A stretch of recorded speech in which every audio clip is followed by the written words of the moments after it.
On AFL Live, it's Adelaide playing host to Melbourne in a Sunday evening blockbuster that both teams are desperate to come away from with 4 points. Neil Baum, returning to familiar territory, will be putting the pressure on his boys to dampen the hopes of the Crows' first AFL finals appearance. It's Adelaide versus Melbourne on AFL Live. Yes, good evening everyone and welcome to Football Park here in South Australia. The finals race continues and it looks as though it's going to go right down to the wire. This should be another beauty.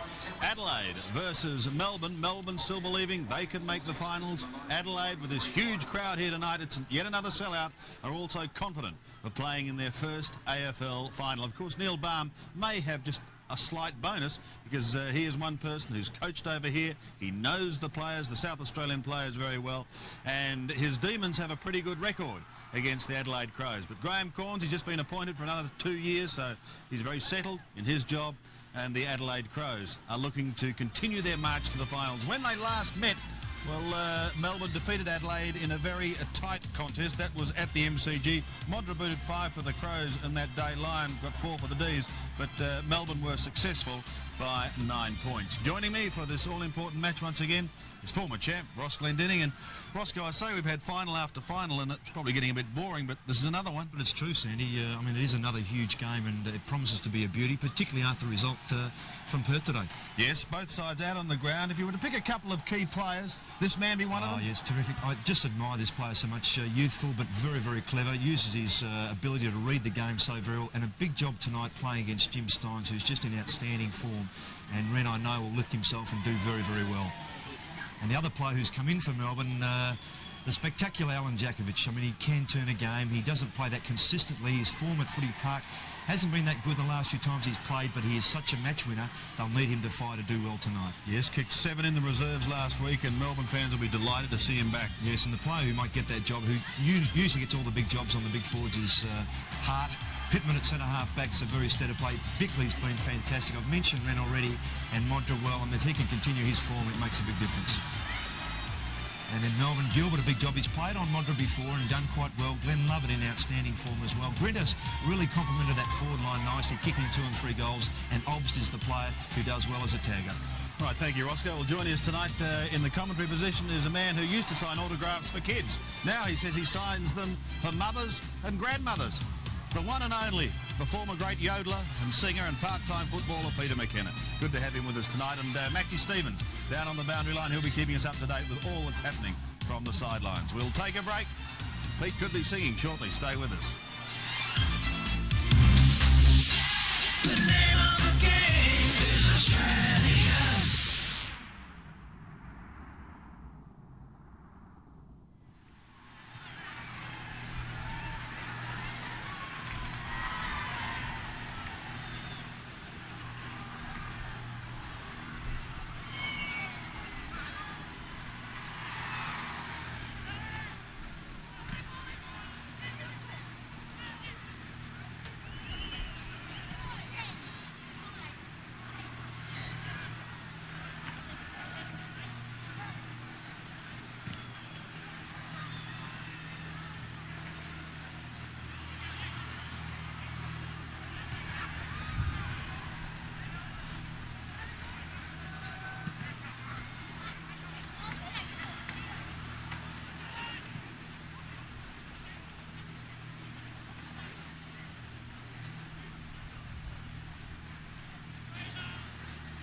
Welcome back to Football Park here in South Australia. The Demons kicking to the right, the Crows to the left. As I said, Max is on the boundary line, keeping us up to date with everything and starting proceedings. Maxie with the Mitsubishi Motors ground report. Good evening to you. Good evening to you, Sandy. Always a pleasure to work with you. And conditions here, we've had quite a bit of rain in Adelaide over the last couple of days as we check the wind here at Football Park. A west to southwesterly, 15 to 20 k's flowing across the ground from the members' side. No goal advantage. The ground condition very good. Slippery underfoot would be fair to say that. Forecast cool with showers. Overnight low at chilly 9 degrees. The current temperature 13 degrees. Humidity 60%. Thank you, Max. Actually, you had a lot of rain early this morning, but it looks in pretty good nick. Your selection, Max? Well, my heart says one thing, my brain says the other, so I'm going for Adelaide, Sandy. Oh, you've stunned us. And Rosalind Denning, your thoughts? Adelaide. Peter McKenna behind the play. Yes, I think it'll be very, very close, but I'm going for Melbourne. Tregenza and Tingay just having a few words to say there. You can see on the wing. Liptak and Hopgood also. At half forward, yes. And the umpire's ignoring it. He's doing the sensible thing. Get on with the game. Well, now a few more have joined in. There's the siren to start official proceedings.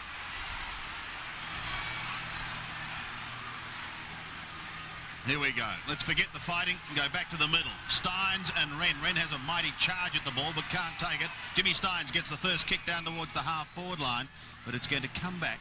It'll be a free kick to Melbourne for a tackle that was too high. And the D's will go through Todd Viney into attack. Gets the hand pass away to Phoebe. High, up towards half-forward.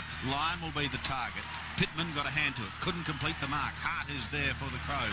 Wren gets the hand pass out towards Jamison. And Jamison will clear for the Crows. Going over the centre, up towards Nigel Smart at half-forward. Couldn't take the mark. Socket off the ground. Here's a chance for Bone. Still on the 50-metre line. No one able to get clear. Slightly slippery conditions. Graham Yates goes wide to the outer side. Lovett is there, pushing the ball along in front. Decides to head even wider towards the boundary line. It's stolen by McDermott. He tries to get through with brute strength. Can't do so. And the ball will come back. In fact, a free kick. But as we have a look at the interchange, boys, Jarman and Wiedemann. Bit of throwing going on there from the Crows. Len Lovett down towards the half-forward like Jamison was the flyer. Todd Viney shoots it out. Out it comes to Steins. He's in the action already. Tingay from 45 metres. An open goal looms. And Stephen Tingay's kicked it. Yes. First blood to the Demons. Excellent team play by Melbourne. Yes, exactly that, Pete. Taking full advantage of that free kick. And Tingay, who's got the job on Tregenza. It's a good matchup. In fact, Melbourne have matched up very well here. And the pace of Tingay to try and counter the pace of Tregenza. We see this again, Viney featuring early. And Steins always good with his disposal. Picked the right option there, which was Tingay, and a terrific finish. And Stephen Tingay's been in fine form in recent weeks. Now, something wrong with the ball. It is going to be replaced. Aaron Goldsmith bringing it up. The emergency umpire bringing on the new ball. The conditions very, very good at Football Park. Ground in excellent condition, Ross, considering the rain. Oh, ideal. And in fact, the rain's held off nicely too, Pete, so let's hope it stays that way. Interchange Dyson and Stretch. Well, already Jimmy Steins having an influence with two telling touches of wrestling going on behind the play. Number 30 you see on screen is Paul Hopgood. And he's wrestling, it looks like Matthew Liptak. Now, Wren, the big thump. 30-metre thump. Nigel Smart races after it. A very talented player. Taken away by Stephen Phoebe. That was good defensive play to the centre of the ground. The wobbling ball moves towards line. He can't quite pick it up and in fact is met very, very solidly. Still in the middle. It's going to be tough tonight. McDermott loves the hard stuff. He's in the centre. Free kick to Bickley though, Sandy, for holding on against Viney, I think it was. Fortunately there too, Sandy, because McDermott would have been pinged for holding the ball. Yep. So Bickley to send the Crows into attack from the centre. up towards half forward. Out comes Modra, steaming, but it's belted away towards the boundary line, belted wide. Lyon goes to ground. Tingay is there. He's kicked the only goal of the match so far. His hand pass finishes over the line for a throw-in, but it's in the Crows' left half forward region. They're looking for their first score. Sorry, Sandy. Good matchup too. Bickley and Viney, two very good players, instigators through the middle. Wren and Steins. Wren coming over the top, trying to take it away, unsuccessful. Viney again. Tregenza steals it from the opposing number 12. Kicks up towards full forward. But the man they've got to stop is Mr. Modra. Phil Gilbert saying he touched it first, being in front. But better purchase on the footy was Modra from behind. Pops had reason there, Gilbert, to question the decision. He's kicked 105 goals and 44 behinds for the season. He's kicking from 35 metres and almost directly in front. It should be a piece of cake. It is. Modra gets his first, and the Crows level the scores. As we said in the intro that Phil Gilbert has played on Modra on a few occasions and done pretty well on him because he has a bit of pace, deceptive. He's a strong-looking fellow, which is the other asset he does have. He likes to get in front as he did on that occasion, but Modra's just a slightly better jump and kicks the goal accordingly.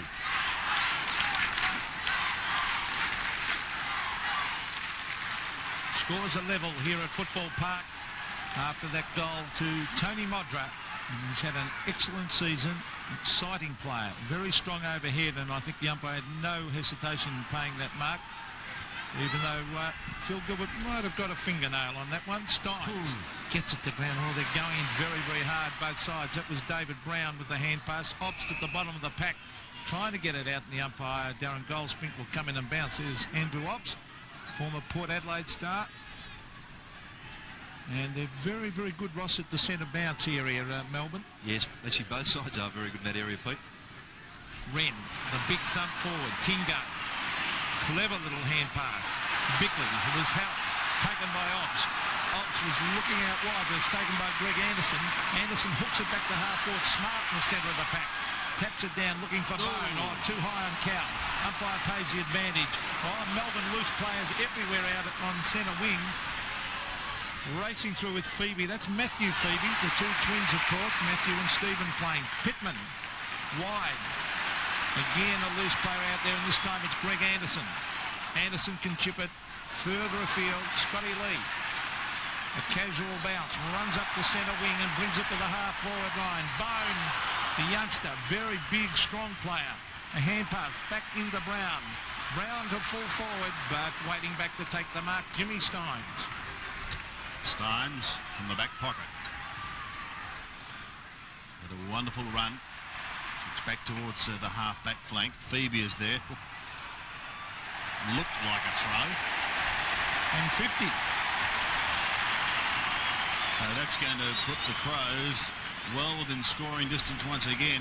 Peter Rode can have a puzzled look on his face. Well, that's because the player sometimes instinctively kicks the ball and doesn't know it's a 50-metre penalty, and he gets penalised for it.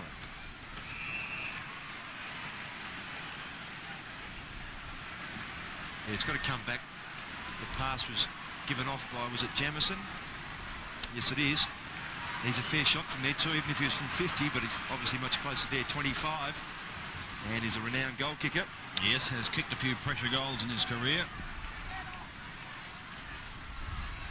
Let's see what he can do. Kicking from 40 metres, 45-degree angle, a drop punch on its way. He's put it straight through the middle. Jefferson gets his first, and the 50-metre penalty helped the Crows get their second. Yes, and Rod Jamison, who's actually playing on a half-back flank. He's picking up Peter Rode. In a position he probably wasn't all that familiar with. He's played on the wing, he's ruck-roved, he played full forward, very versatile type. Just trying to find his spot in this side. Maybe half-back is that position. Back in the middle once again, 6 points the margin. Favouring Adelaide, but very early on. Wren stands his ground. McDermott tries to get the hand pass away towards Bickley. Now Anderson, a hurried left foot kick. That's 3 kicks in 5 minutes. But it's going to come back and he'll get another one. Tackle too high, just around the head region. So the former Bomber He's returned home to complete his senior football career.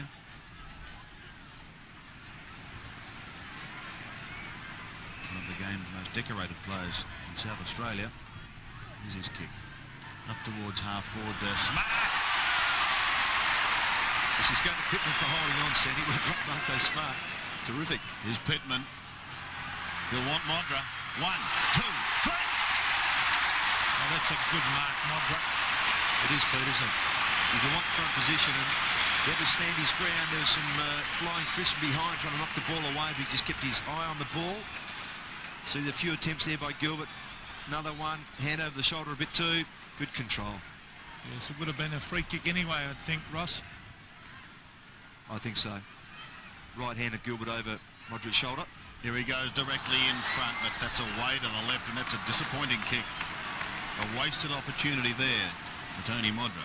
And you can hear the sighs of the crowd as he missed that one. He's certainly the idol of the Adelaide Crows supporters. Here's Brett Lovett to the half-back line.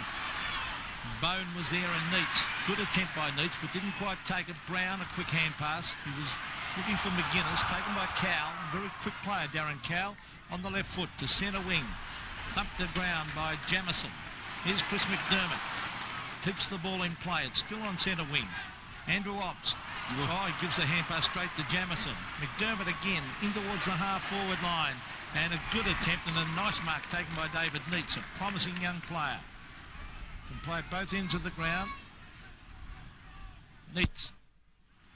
Centre wing. Packer, good attempt by, in fact, it's a mark to Wren. And I think we're in for a terrific contest here, two evenly matched sides. Yes, and both Wren and Steins playing that kick behind the play too, Pete. So Sean Wren chips it in short and found big Randall Bone. He's a big lump of a fellow and only 19 years of age. Very strong overhead. In towards half forward. Steins, as you said, Ross, getting into that area at half back. Oh, it's a dangerous hand pass. Gets it further afield. That was to Hopgood. Tingay's on centre wing, but it beats him over the line. Darren Cowell picking up McGuinness. A good matchup there. Cowell got terrific pace. See how his fitness is. McGuinness probably the fittest player in the AFL. Steins and Wren, in fact, the pack comes over the top. Rashudo gets it across to Tregenza. Pulls it round his body. Just a fraction too high for Nigel Smart. Plenty of pressure early on both defences, and that's probably what it's going to be. Lovett takes it close to the boundary line and eventually over. There's Brown for another throw-in. But this ground in excellent condition. A lot of rain fell this morning. But it's drained extremely well. Plenty of grass on it. McGuinness the stealer. The advantage paid down towards the half-forward line. Melbourne perhaps a little fortunate there. I don't think that the Crow player knew that advantage had been played and they weren't able to go on with it. Tregenza accepts the hand pass. He's got a bit of space now. Some good shepherding. Keeps Cowell out of the race. Tregenza from 55 metres. Set sail for home and Modra. Over the back it goes. And it will be seen by Lovett to go over the line for throwing in the right forward pocket for the Crows. Yes, as you said, Sandy, good shepherd by McGuinness. Kept Cowell out, who was the chase person to make the chase, who was very quick. Very important.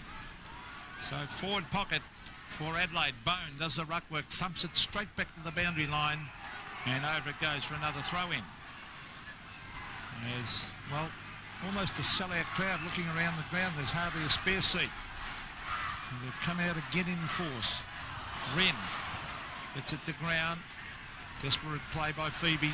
Brown gets it to Wren. A good attempt on the left foot, but he's hooked it and out on the full. But very mobile for a big man, Sean Wren.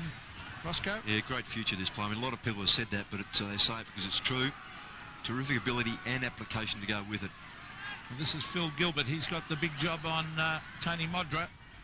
To the half-back line. Oh, that's a nice mark by Neitz. I really like this player. Started well, Pete, hasn't he? Well, he's a top player. I saw him in the wet a few weeks ago against St Kilda. He handled the ball as if it was a dry day. And for a guy who's about 6'3", showing tremendous potential. Graham Corns, no doubt relieved that his term has been extended for another couple of years. Good luck to him. He's done a good job since taking over. Love it. accepts the hand pass from Steins, goes up towards half forward. The D's looking for another score here. Phoebe's kick goes in towards Jakovic. A bit of use of the body was good. Jacko will go off the ground. Oh, but he's wide this time. And the crowd giving him the round with the kitchen. One behind. But he's the sort of player who can change the pattern of a game in minutes. He's dynamic, and it's good to have these sort of players in the game. We've got Modra up at the other end. Hart, bring it back into play. Looking to the Adelaide Hills, and it's very, very dark and bleak. Lights are on here at the park, and we're going to have ourselves a decent old ball game, I'm sure of that. Wren and Stein. The Crow got in front, Wren, quick to tackle Phoebe. Steins couldn't take it cleanly. Tingay comes through to Lovett. Promising Sturge here. Lyon back to Lovett. A high kick under pressure.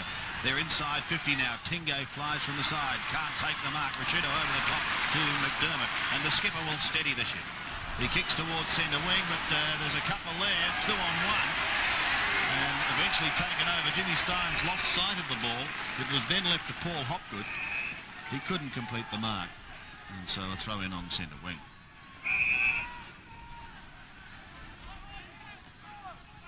Adelaide by 6 points. Wren and Steins. Wren won that one. The umpires found a free kick a little bit soft, I thought. Was, Pete. To Jimmy Steins, right in front of us here in the commentary box on centre wing. Steins. The half forward. Oh, Mark. No, he didn't quite hold it long enough. That was Peter Rode. Good tackle on Jamison by Andrew Obbs. Tremendous tackle. And he has been penalised, Rodney Jamison, for holding the ball. So Obbs will kick from about 55, and that's 50 metres. The ball was handled well over the head of Andrew Obbs, and that is unforgivable, Ross. Yes, and Chris McDermott giving you a stare to Rod Jamison, those sort of things. Former Glenelg teammates, you just don't do that. So that situation. It'll be a gimme goal. Certainly the distance was in doubt where he was going to kick from.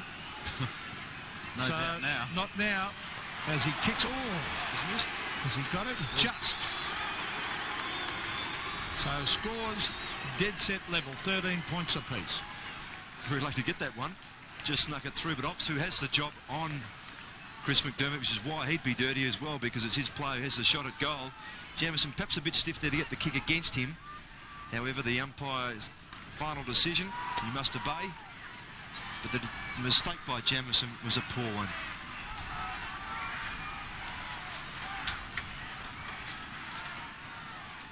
Scores level here at Football Park midway through the first quarter. Under 14 and a half minutes remaining.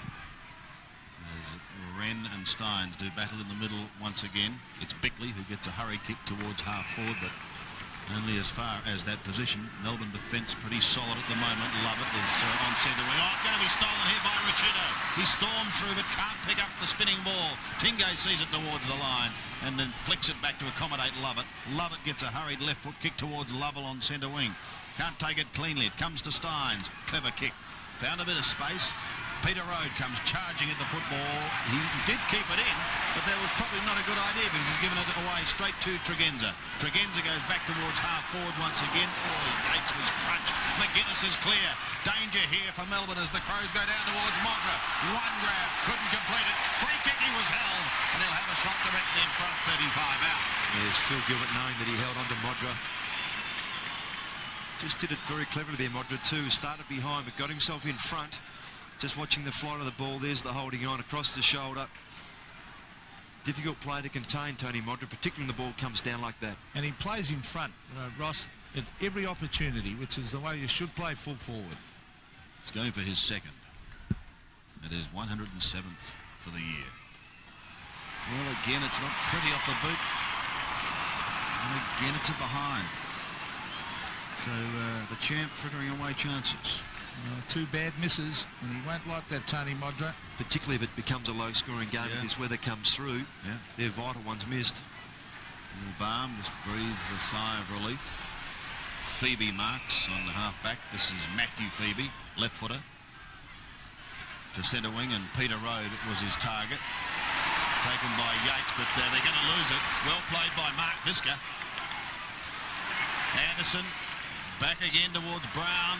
In towards full forward Steins, just drifting across, and he takes a time. He's a great player. I think he'll go very, very close to the Brownlow medal again this year. He's had a fine season. Out wide is Obst, who's also had a great season. Now he can chip it across here. Glenn Lovett, the best and fairest winner of last year for Melbourne, brings it towards centre wing. It's a race on for the ball. Gary Lyons got a couple to beat. Very clever play. On to Andy Lovell. Lovell in towards the pocket. The lead is on. No mark to Djakovic. Ben Hart with the pace to go with him. Hart still going there. So is Cowell. Oh, look at this for speed by Cowell. Tremendous play.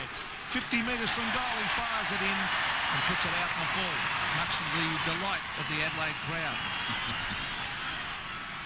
That's said a tune of speed, though. As Lee brings it back into play. Rashudo marks. He's tucked underneath the main scoreboard here at Football Park, so still really in the back pocket. Now directs play up towards the wing. Lyon was there, and he will propel Melbourne back into attack. Lovell was loose, but he elects to go longer. Grinter's his target. Hasn't seen a lot of the ball as yet, however. Couldn't complete the mark. Back in towards the centre, but only as far as Graham Yates. Good player from Melbourne. Lovell on the 50. Now he can go on with it here. Andy Lovell from 40 metres steadies and shoots in towards goal and has put it through. So Lovell gets his first, and Melbourne hit the front. They lead 3-1 to Adelaide, 2-2. Well, they haven't panicked, Melbourne, which is a good sign. They realise that they've just, the play that Adelaide have had, they've just stood tall here, Melbourne, just kept competing. Their half-forwards have run forward to give some space to Djakovic down the back there and Grinter, and Lovell always good around goals. Finished off very well.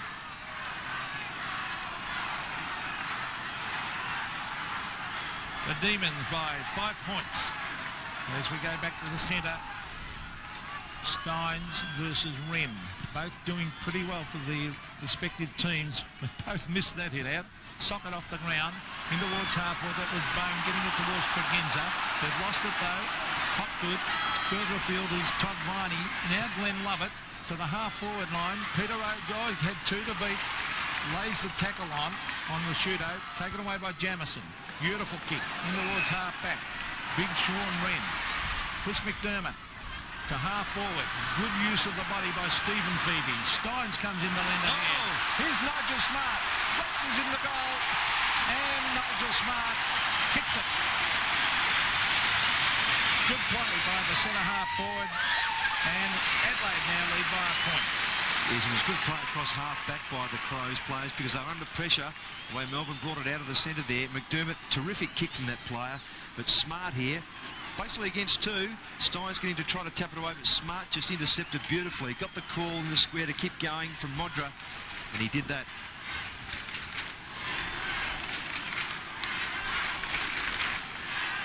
Big job for Stephen Phoebe playing centre half-back on Smart. Wren and Steins to do battle in the middle once again. Just a point the difference, favouring the home side.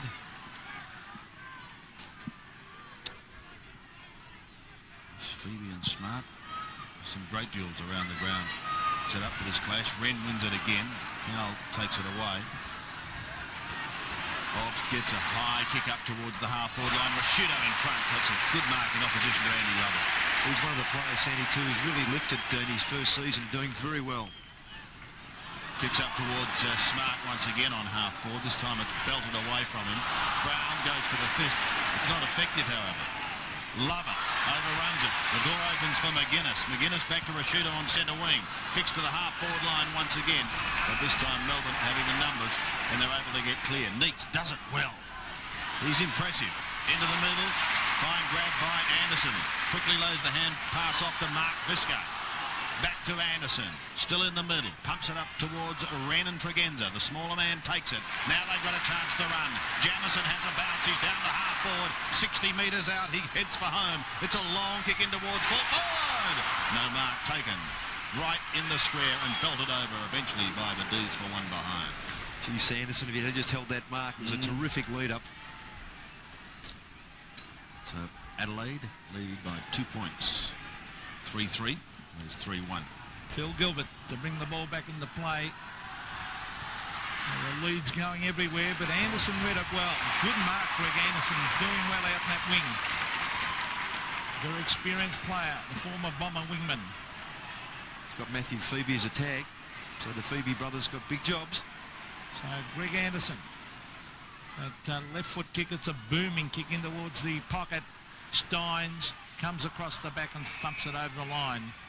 So good play by the big man, and as you can see those pieces of paper, probably the breeze favouring the end that Melbourne's kicking to, but not by a lot. So forward pocket, Wren hooks it back in front of goal. Lip back, hand pass McGuinness. Round the corner goes Tony McGuinness. And what's he done with this? He's missed. And he thought it was a goal. So does Tony Modra.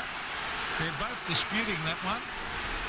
And the crowd, let's see if we can pick it up. There's the kick. Guarantee the umpire won't change his mind. Well, we certainly wouldn't be able to tell from here. But two Adelaide players really disagree with that decision. Well, the bottom line is, as Roscoe said, it's not going to change. That's Tingo right. is on centre wing. It's Mark Visca, but now goes back to take his kick. Goes in towards the centre, towards Road, fisted away from him. McGuinness will pump them into attack again, down to the half-forward line. He delivers it well. Randall Bone is on left half-forward. McGuinness looks in ominous form. Modra taken out of it. And Gilbert looks in trouble. But she collided with his mate Jimmy Steins. He caught one on the scot, on the eye. Just got an elbow on the left eye, I think. Well, he's able to get up and take his kick, and he's okay because he's given it straight to Steins. Off to Lovett, back towards centre wing. Oh, two opposing players went to ground, and it's gone against Peter Road for holding on. He gives a look as if he can't believe it. So Jamison, who's on centre wing, will send the Crows deep into attack. Made a bad blue earlier in the night, gave away 50, resulted in a goal. Smart was the flyer, couldn't complete the mark. Look at that tackle, there's a beauty. The ball locked in. He's done well, Neats. Oh, he's a good player. Only 18 years of age, and he's taken some good grabs. Got the better of Bone. At half forward for the Crows, Viney, copped a high one, gives it to Cow. He almost gets pinged. Viney gets it out. Now the advantage is going to be paid. Matthew Phoebe towards centre wing. Lyon had front spot. Pittman was with him. It's going to be a free kick going to the Melbourne skipper. Best and fairest a couple of years ago. He kicks up towards Grinter. Marks on left half forward. Melbourne just keeping it steady. Love it in the middle. Crows are making a change. Jarman will come onto the ground, much to the delight, no doubt, of this crowd. Lovell has it belted away. Viney, almost a good interception. Lovell could have been leg, got the ball out. Oh, McDermott written into the ground, and he'll get a free kick at half-back. There's Brenton Sanderson, was the player who's come off for Jarman. Jarman's gone into that forward line. Chris McDermott gives it across to Jamison. Now it's Bickley. Fine season by Bickley. In towards centre wing. Neats again. The booming kick. In towards full forward. Grinter and Jakovic are there. It clears the pack. They both looked at each other. Taken away by Scott Lee. Lee the clearing kick right out towards half-back.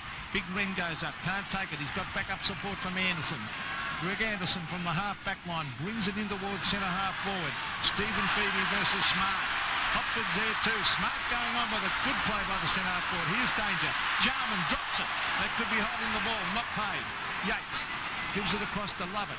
Lovett further field to Jimmy Steins. One of those clever little kicks. Look at that. To Matthew Phoebe. He is a great player, Steins. Matthew Phoebe to the half-forward line, looking for Gary Lyon. Pittman at the back, thumps at the ground. That was good play. Ginza, look for the hand pass, in bombs it in long towards Modra. Over the back is Gilbert. They race after it. Hopgood versus Jarman. It's tapped back. Good play by young Hopgood. Brett Lovett to Cow. Cow can chip it wide. He's looking for Glenn Lovett. Lovett races after. He had two to beat, but he socketed it off the ground to the half-forward line. Peter Road races at it. That's good football.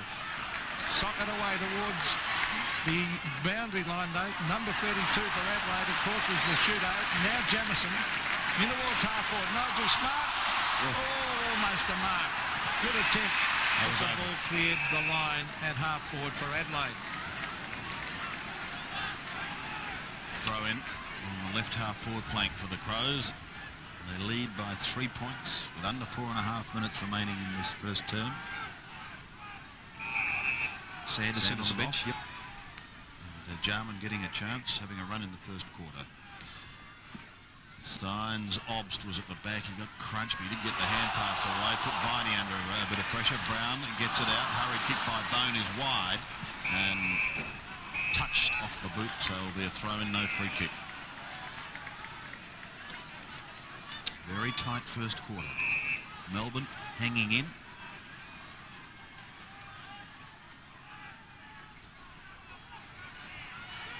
From the throw-in, it's McGuinness. Pumps it long, in towards full forward, over the head of Modra and Gilbert, who appears to have recovered. Modra tries to soccer off the ground, and that ricocheted off the Melbourne boot and is out in the full. Yes, Brett Lovett a bit stiff there. Came off his boot quite right, Sandy. Trying to bring it back into play with his left boot was Modra, then the momentum of Lovett just carried it across the boundary line on the full. So Modra gets another chance. He's kicked only the one, but he's been off target with a couple.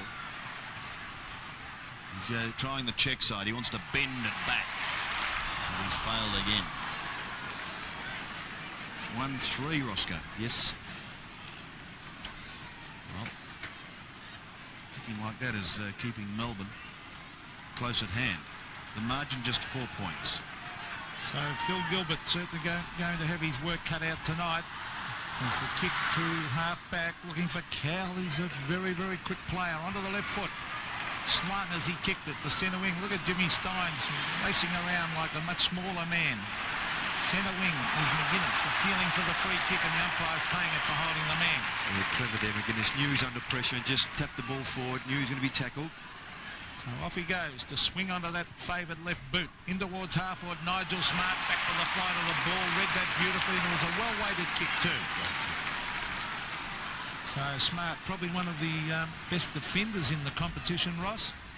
But with Robrin out and Maynard, they are forced to play him at centre forward. Yes, and that allows, with Pittman doing quite well at centre half back, to allows Graham Corns to leave Smart there. So Nigel Smart for his second. A floating drop punt won't quite make the distance. And a quick kick. This could be a goal to lip tag. Yes.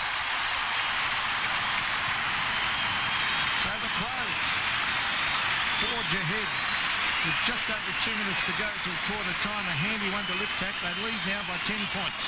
Yeah, so after an early struggle with tack with Hopgood, they had a bit of trouble with his left eye, which is if he's recovered okay. This is clever. Modra did well there to get that ball forward. And then off the ground lip tack. That's terrific. That's what the Rovers there for.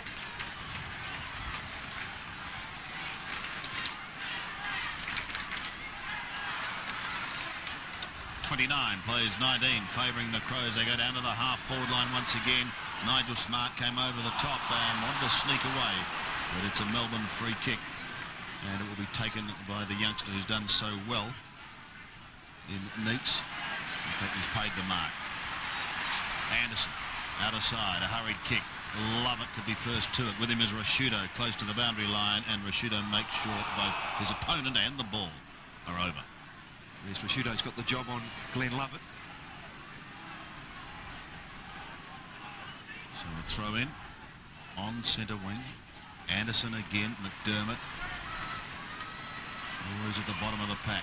Bickley gets the hand pass away. They're trying to set something up. Rashudo back to Anderson. A long penetrating kick up towards half forward. No one at home, however. Graham Yates marks for Melbourne. From half back. Back towards centre wing once again. Lyon almost taking the mark. He's on all fours. And blow me down, it's still in play. Oh, well, everyone stopped. I think they assumed that it was going to be a throw-in. Wren now with Lovett. That's David and Goliath, and this time Anderson is over the boundary line. That's the value of Sean Wren and even Jim Steins, that they can battle on the ground with the small blokes, get up, run on again, boundary throw-in, centre bounces. They can do the lot. Yes, terrific stuff. Both very mobile players, and there's Wren. He tries to grab it out of the ruck contest. It'll be a bounce. Getting close to quarter time, and Andrew Obbs had Sean Wren in tackle. The big fella gets up. Very promising young ruckman. I noticed that Mr. Obst is wearing one, isn't he? Yes. So Wren. Jamison comes over the back. Rashudo gets it to Tony McGuinness. He's called a throw, I think. And he's not happy, McGuinness. As the kick comes in towards the pocket, Jakovic is there at the back. Ben Hart. Now, Matthew Phoebe. On it comes to Jakovic. An open goal. He kicks all. Will it be paid? He's missed anyway. But it has been paid. There's a fine line. He should have kicked that, Alan Jakovic, right on quarter time. With a quarter time here at Football Park. And a terrific game. Adelaide 4-5-29. Lead Melbourne 3-2-20. The name of the game is Australia.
beauty to date. There is a couple of other matches played earlier today at Subiaco. There's been a lot of criticism about that ground. It did not concern the home team West Coast.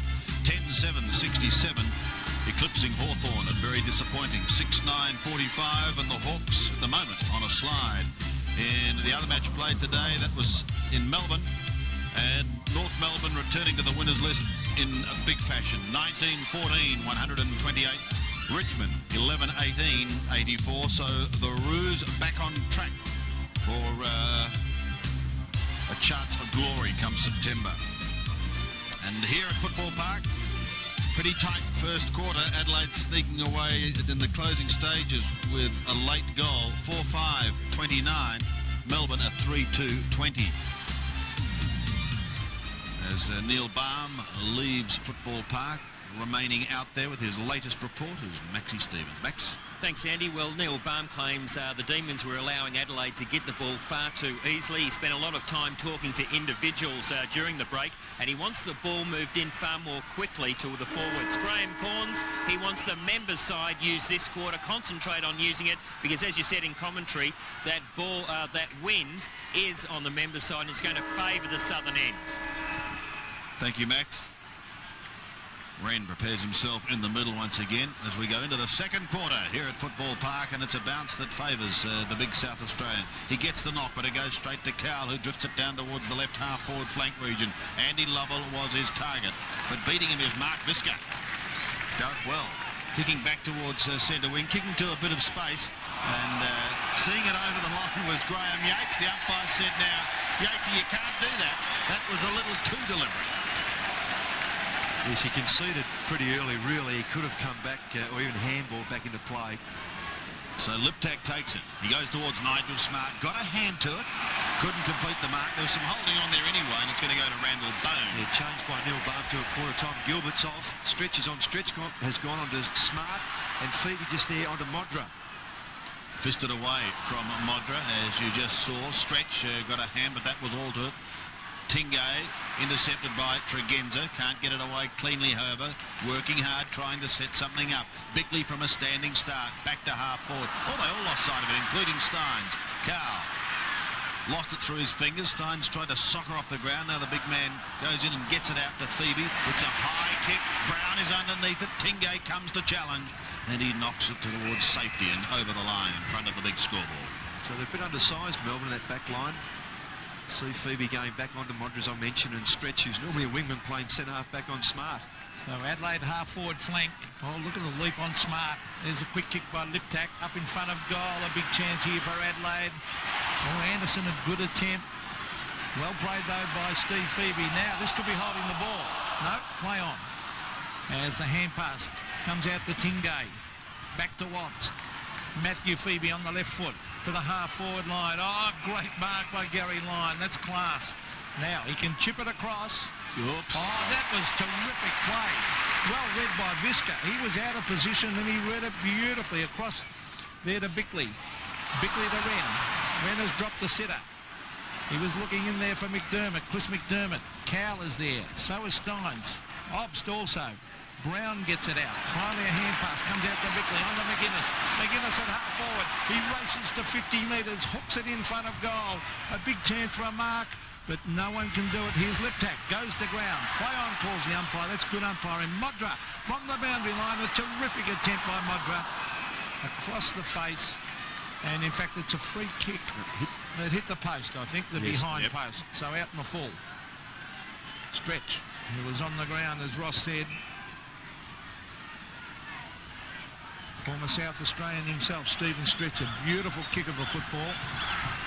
And that's a booming kick out to the half-back line. Wren sets himself at the back. In fact, it was Bone. Bone, a quick hand pass to Tregenza, who races to 50. Touched off the boot. In towards full forward. Modra gets in a quick hand pass, but Lovett is there to mop up. Gives it further forward to Stretch, a touch of the fumbles, but he's got the pace to come away with it and give it across to Graham Yates. Graham Yates goes from the back pocket. Not a well-directed kick, and that one just sticks with mark taken by the youngster Bone. On he goes once again to Rashudo, still outside 50, now well in. It's a high kick. Phoebe stands his ground, takes a strong note. Matthew Phoebe. Back to half-back. Cowell can go over the top to Lovett, does so now. He's got a bit of room to move.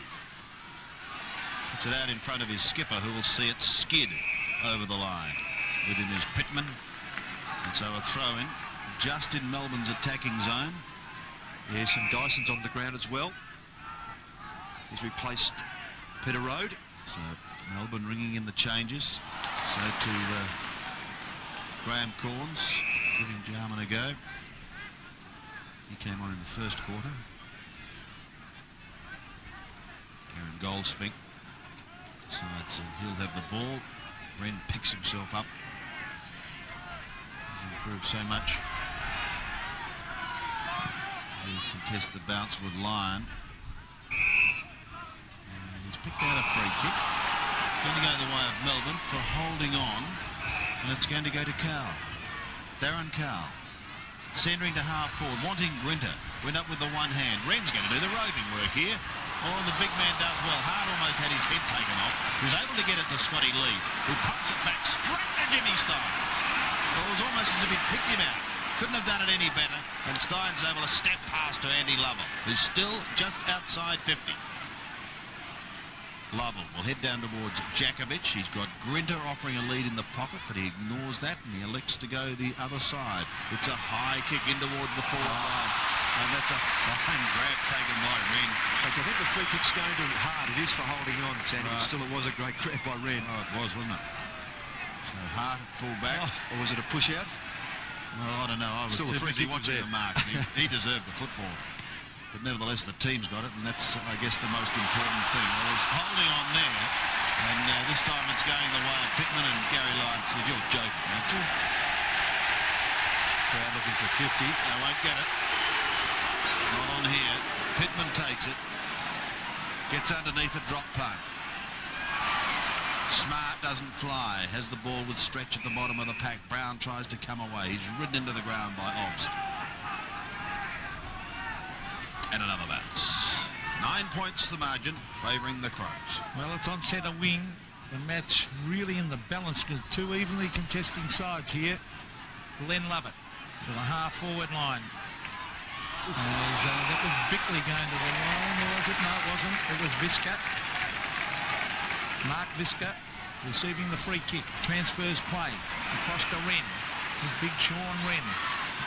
Centre of the ground, brings it in towards the halfway line. Jarman over the back. Danger here for Melbourne, because when Jarman gets it, he's very dangerous. Looking for Modra. Modra was held. Free kick to Modra. Yeah, well called, Pete. Very, very early. He was grabbed there by Stephen Phoebe and had to receive the free kick. Yeah, the ruckman doing well for both sides. Wren getting back again and using the ball cleverly, and the kick coming down to Modra was a good one. So Tony Modra has kicked 1 goal 3. He's directly in front, 30 metres out. Be a handy little break for Adelaide if he kicks straight. A low trajectory drop punt for a goal. So Tony Modra has kicked his second, and the Crows doing it well. 5-5, plays 3-2. Yes, so the Crows half back line, Pete, are on top. Rashudo, Visca, Pittman having a good battle with Lyon. And you've got Jamison, who picked up Road. He's now picking up Dyson. They're holding their own very well, and Hart's doing nicely on Djakovic. So their back line is really holding together very nicely.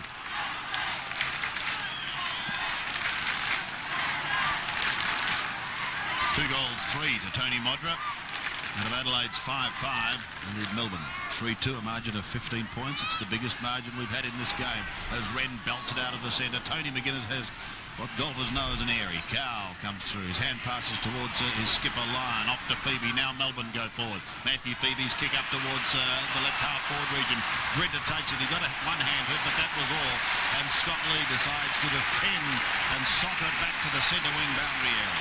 And that's that back line effectiveness I was talking about at the break there, Sandy. They really have done well across half back, and those little things in the full-back area make such a big difference.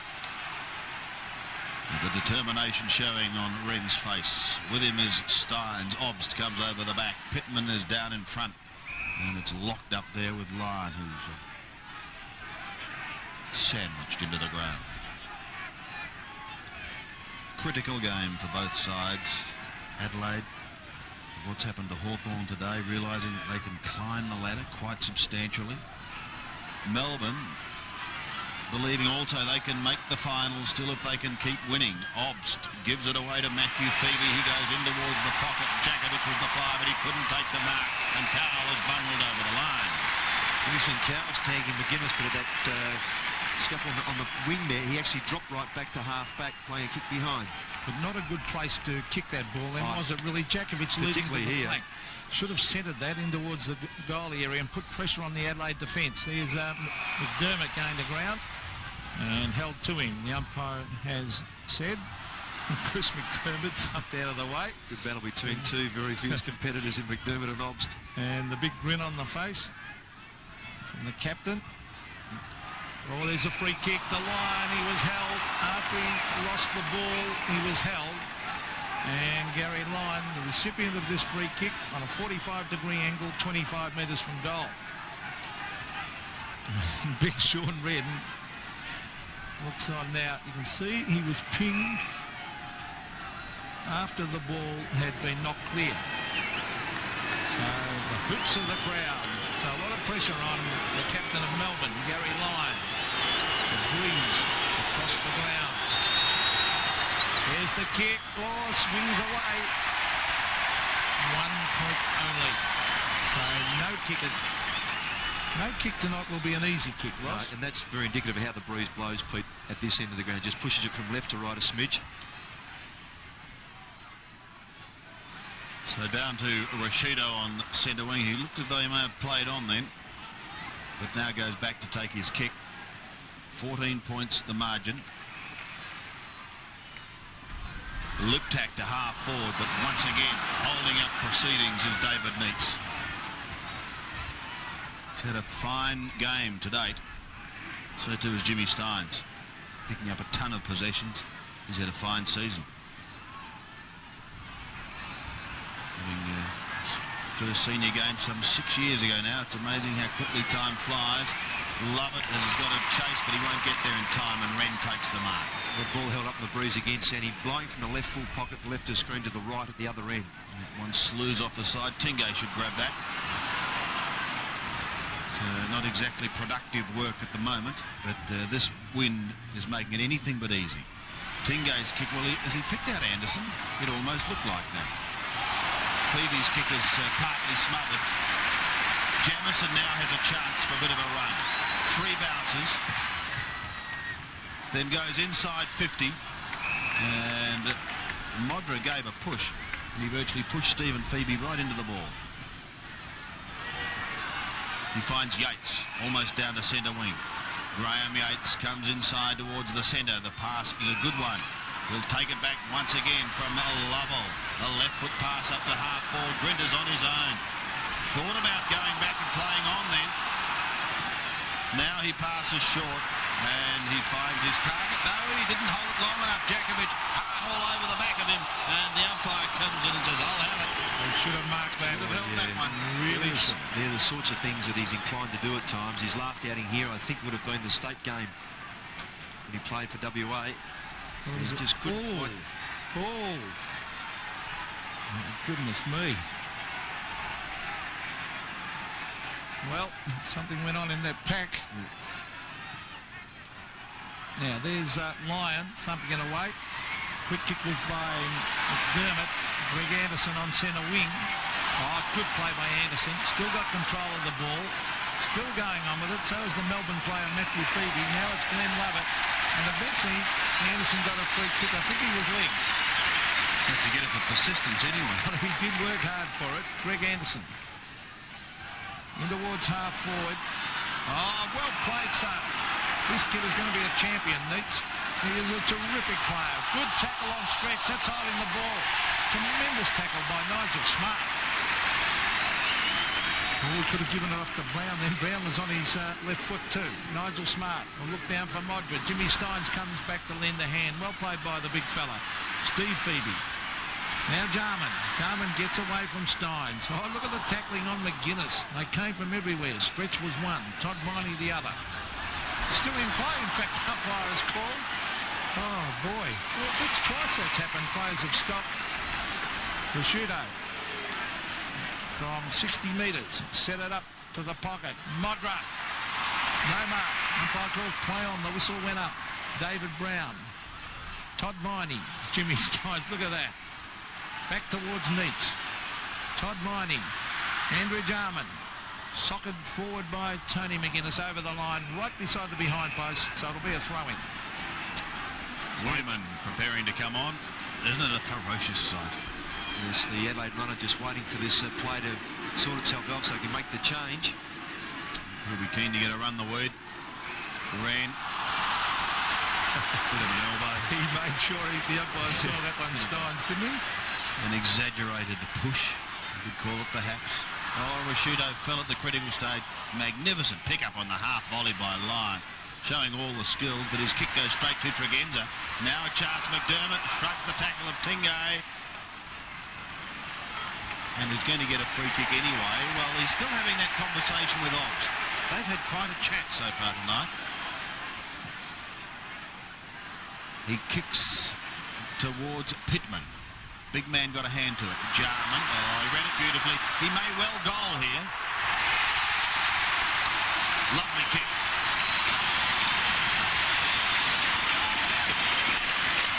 There's a lovely kick of the ball. 6-5 plays 3-3. There's the important shepherd on the line there too by Modra, which didn't allow Phoebe to get a jump.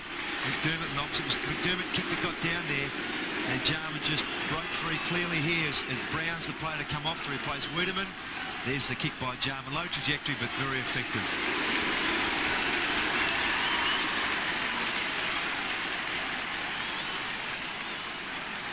Well, the lead is out to 20 points. Adelaide having a good term as Wren gets it down. Quick hand pass. Kick by Visca. In towards the half-forward line. Neitz ran at it. He missed it. Tony McGuinness to the half-forward line. Brett Lovett read it well. Kicks it around the boundary line. He's looking out there for Tingay, who waits. Now, how will the umpire see this one? I think he's going to bounce as he races in. On the bottom of that pack was Bickley and Graham Corns on the phone to David Brown. There's Neil Barnes taking Cowell off McGuinness. Cowell's going to a forward pocket. Looks as if Viney's now picking up McGuinness. Tingay's kick is smothered off the boot and goes over the line on the outer side. Goals this quarter to Jarman and Modra, but they haven't been easy to get. In fact, Melbourne have added just one behind so far for the quarter. It's been very tough. Love it. Does it nicely, but they want goals, Melbourne. They're going to stay in this game and stay in the finals race. Wren marks on centre wing. And that player on screen there taking that mark, on the mark, Dyson is now picking up Bickley. His kick. Neitz again. Well, he tried to take it like a slips catch. Couldn't do so. And the ball is tucked in between the legs down there. An 18-year-old there, Neitz, playing on a 19-year-old in Bone. So, sign of the times. They're getting younger and younger in AFL football. Yep. But it's good to see these youngsters coming through the ranks. And really challenging. Well, I suppose they all seem pretty young to you, Pete. Yes, although Thanks, he's Ross. still busy signing the autographs, of course. They're now mothers and grandmothers. It's a worry. Love it. Now McDermott, Tingay and Tregenza. It's over the line. Under 9.5 minutes remaining. Very, very tight contest. But the home side has the ascendancy at the moment. Steins pushes down in front. He was looking for Tingay, but it's taken by McGuinness up to the half-forward line, and the mark taken by Bone. Well, he's a big lad. Has a look up forward. Modra's his man. Couldn't take it past Yates, past Wiedemann. Phoebe shrugs the Wiedemann tackle and gets the hand pass away. Now Melbourne a chance through Dyson to go over centre wing. Dyson's kick taken by Cowell. Drips it back into the centre. That's marvellous play. Phoebe takes it, goes up towards Jakovic. This time he takes the mark. Inside 50, Alan Jakovic. He hasn't scored a goal tonight. He booted 7 in the reserves last week. This time, out in front of Hart. And Melbourne need one. This is pressure, isn't it? With the crowd all hooting him. Yeah, this is as much hooting going on as when, wasn't so much hooting when Wiedemann came on, but more a cheering, arousing applause. Jakovic, drop punt. Away to the right. Listen to that roaring applause. You know he's missed. So one behind goes on the board for the D's. 6-5 plays 3-4. And he's got 3 behinds, Roscoe, to his credit. And now he's just having a bit of a chat with Hart. In 50 metres. Is that against Jakovic, do you think? I assume that, but I had a quick look down the ground at something else that was happening, but... well, they're still going, those two. Anyway, it's come to Rashudo. He goes long and low to Smart. Gee, that's a finely delivered ball. Now Now he'll in turn look for Modra. Or Pittman, they're both down there. Modra the diver. Fine grab.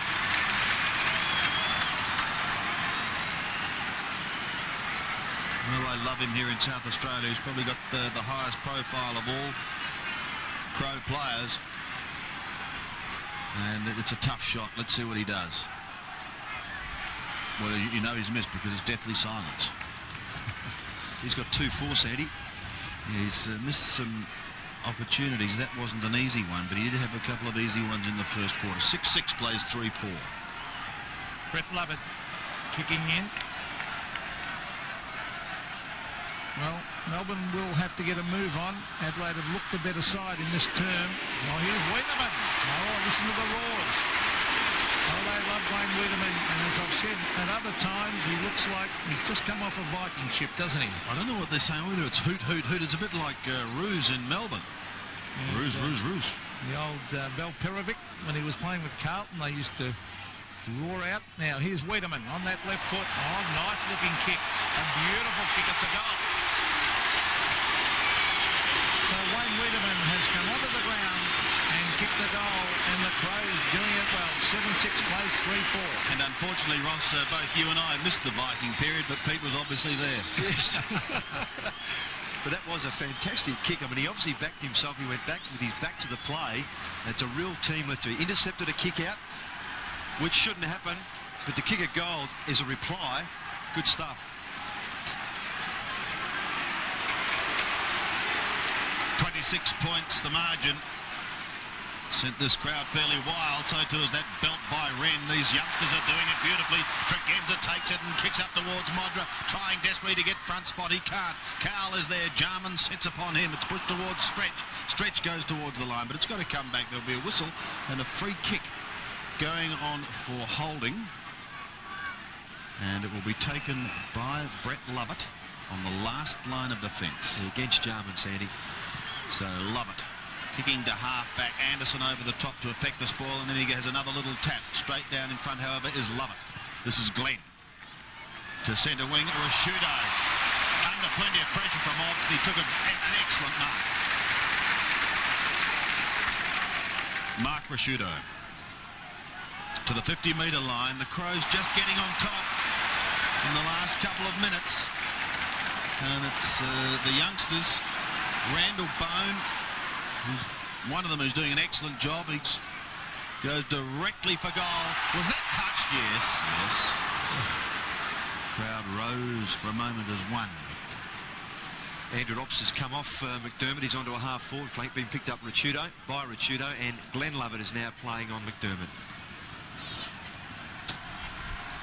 Phoebe to bring it back. He goes to the outer side. Steins is there, no one able to take it. Tregenza at the back. He's got a little bit of room. Can chip towards McDermott. Not paid. Oh, well. I think Peter McKenna suggesting it was knocked out of his hands after he had control. Lee, however, controls that one. No one on the mark, so he sneaks away. Goes to half forward. Wiedemann! Jiminy, did he get up? Jimmy Steins saying, I just mind getting these out of my back, please. Well, I think he looked at the umpire for a free kick, but if your eyes are on the ball, you can still interfere with the man in front as long as your objective is to go for the mark. As the mark out there is taken by Steve Tingo, they really could do with a couple of quick goals, Melbourne. Glenn Lovett to the half-forward line. They've been falling down here. Oh, that's a good... No, looks like he made the mark, and rightly so. Yes, Rodney Grinter. Jamison now picking up Grinter. Scott Lee's picking up Andy Lovell, it is. Now they've gone wide again. It might come off because of a terrific attempt by Andy Lovell, but really they didn't gain a lot. He's still 55 from goal. He brings it into the pocket. It's 2-0. Oh, Ben Hart! Sensational mark, and that's 50 metres against Jakovic. He knew it was a mark. Don't tell me he's not paying 50. That's a look. Well, that's got to be 50 metres. Well, the crowd calling for it. They're not happy with that decision, but it's not paid. And Hart takes the kick. What a screamer. Gee, we saw Wiedemann get up in rarefied air just minutes ago. This is Pittman. The Crows on a high at the moment. Smart and Stretch. Lovett is there also, just sneaking away from Jarman. Gives the hand pass across towards line. McGuinness steals it beautifully. Runs the boundary line, Tony McGuinness. Watch Modra. Can't complete the mark. He recovers quickly and locks the ball up close to the line. It comes out the way of Brett Lovett, who stops and stops because the whistle had sounded, and there'll be a free kick. It's going against the Crows. A throw, was it, Roscoe? Yes, that's what the umpire indicated. 7-7 plays 3-4. The Crows leading. Close to half-time. Wren has the football and he'll send Melbourne or Adelaide deep into attack again. And Melbourne's defence again tested. And it's been severely tested this quarter. That wasn't one of his better kicks. Anderson unable to take the mark. Phoebe giving opposition. And a bounce just about on the 50-metre line. Neil Baum pretty laid back about his coaching, but he would be rather concerned at this stage if he has finals in mind. Phoebe combines with Hopgood out towards Dyson. He scoops it towards Lovett. Look at the desperation of Anderson. He in turn gets it out to McGuinness, who might just about run out of room. No, finds Wiedemann. Listen to the crowd. Wiedemann is picked out. Jimmy Steins, who juggled it. Steins at half-back transfers play. He's found a loose man out there, Andy Lovell. And Lovell at half-back, there's no one to kick it to. It's all Crow players getting back into that hole. Tregenza gets a poor bounce. Andrew Obbs, well played, ducked the head and then went forward with it. Taken away by Mark Lusciuto. He's a promising young player. In towards half-forward, taken by Nigel Smart. Danger again for Melbourne. It's all Adelaide at the moment. Modra is one out there with Stephen Phoebe. Modra front position. No mark. Thump down. Steve Phoebe doing all right down there. Wiedemann. Now Jarman. A clever little hand pass. Lip tack. Wiedemann. Sprints clear. Wayne Wiedemann for his second. Races in the goal. Wiedemann. He's kicked it. And he ran a long way. But he's been played the goal. 8-7. Plays 3-4. Well, terrific desperate stuff all around the ground by Adelaide. And William going straight for the footy. The Jarman handle was clever. And good control here. Took on Hopgood and ran a couple of extra steps, I thought, but got away with it. And a real team lifter again. A Viking attack, Pete.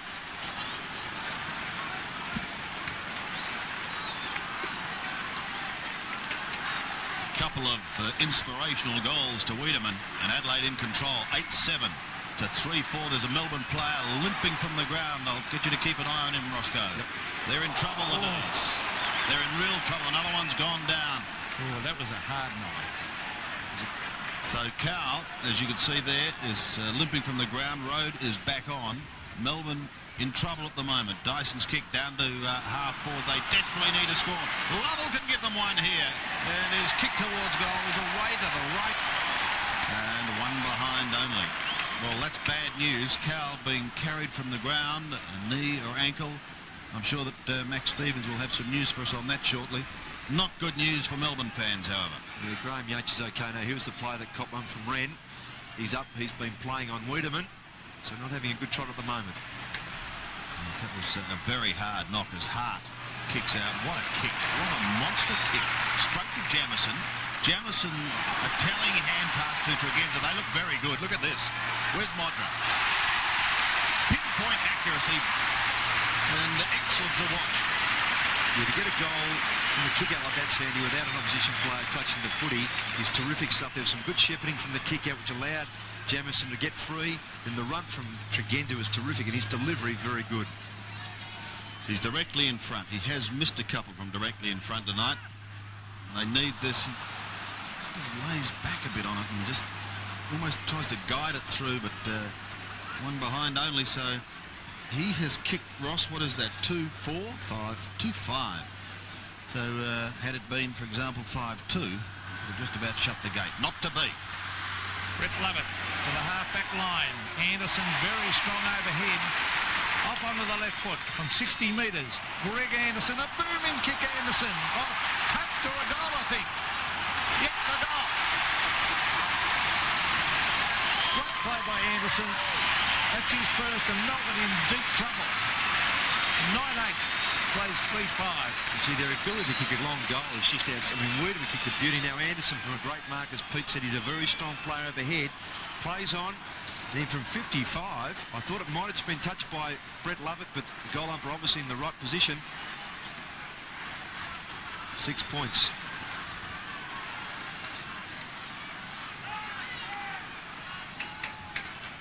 .62 plays 23. Not a lot of time left in this quarter. Wren got a hand to it in the centre. Who's going to win it out of the middle? McGuinness works like a terrier. Bickley's also there. They surge the ball wide. Tregenza tried to sock it off the ground. Straight to Lovett. Under pressure was Hopgood. Lovett again. Off to Viney. Now Tingay. Tingay bounces his way across centre wing. And kicks to half forward. But there's the siren. Half time here at Football Park. And the honours with the home side. They lead 9-8-62.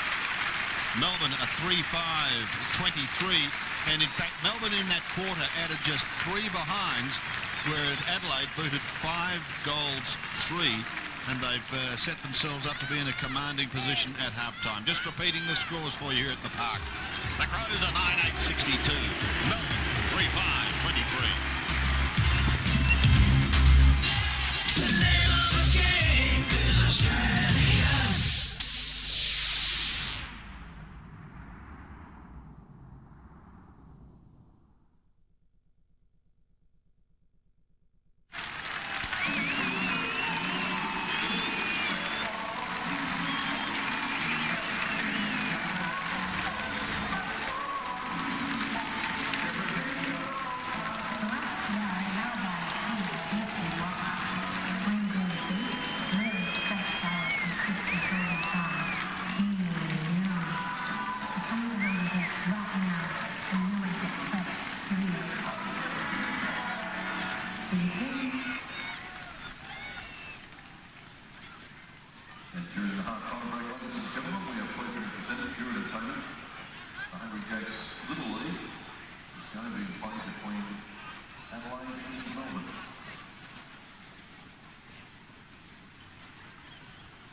And in the interest of safe sex, brought to you by Foundation South Australia and the Health Commission, we have pleasure of presenting this commercial. Sexual conduct is a gamble, even with someone you know. It's a game of roulette loaded with sexually transmitted diseases. Some don't even have symptoms. Boys don't gamble with STDs, so wear a condom. Don't ever chance it, but if you do and change partners, phone 008 066 266 for an STD checkup. This message has been brought to you by Foundation SA.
Just checking goal scores up to half-time for Melbourne.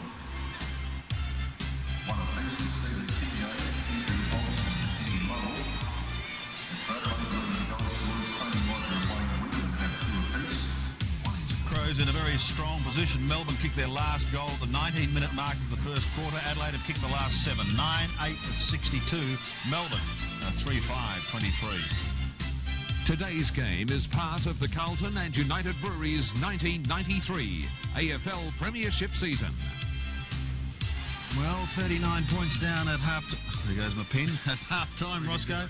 And in front of 38,000 men in white, as far as Melbourne are concerned, going to be tough to come back. Well, it is. That quarter by Adelaide was outstanding, and some of the moves they made really came off, particularly the likes of bringing on Wiedemann, Sandy. I mean, he kicked two goals, which you can bring someone on and they can do some other things, but to kick those 2 goals in that quarter was just so vital. And around the ground, they don't really have a player who's struggling, and that's the good thing. Their centre line's been good. Their half-back's been very attacking and tight when they've had to be. So players like Ricciuto, Visca, Pittman at centre-half-back's done very well on line, who's a very difficult player to contain. And then you've got someone like Ben Hart at full-back. Although Jakovic has led into the ball a few times, he's fumbled a bit, and Hart's been able to pick up, recover and get away. And that's why, when you look at the match stats there, that they just dominating little. I mean, Melbourne are still getting their share of the footy, but it's always under pressure. They haven't got players being able to break free and get rid of the ball cleanly.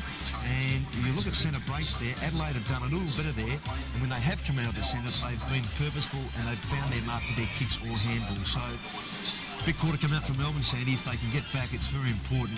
And look at Adelaide there. I mean, Anderson on his wing's been very good. McGuinness, who's had the tag change, he had Cowell on him initially. He's been taken off the ground and with an injury. Now he's got Viney picking him up, McGuinness. But around the ground, they're very even, Sandy. Bone, good performance by the youngster. Even though Neitz, his opponent's done some great things, Bone's been terrific as a target at centre-half forward. Wren's been great around the ground. Hit-outs at 15 at the moment against a player like Steins. Very, very good. And for Melbourne? Well, Glenn Lovett never stops trying there, but he's unobtrusively around there tonight. He's much better than I think. Phoebe's had a big job to do. Lyon's struggling a bit. And Viney, who's got the tagging job, just finds it hard to get a kick. He's just got most of his stats through handballs. So the D's have the job ahead of them, trailing by 39 points at the long break, and Adelaide just getting a sniff, maybe, of finals action in the AFL for the very first time. Time now to look back on one of our regular segments, and a most popular one too. It is The Man and the Year. McDonald's presents The Man and the Year.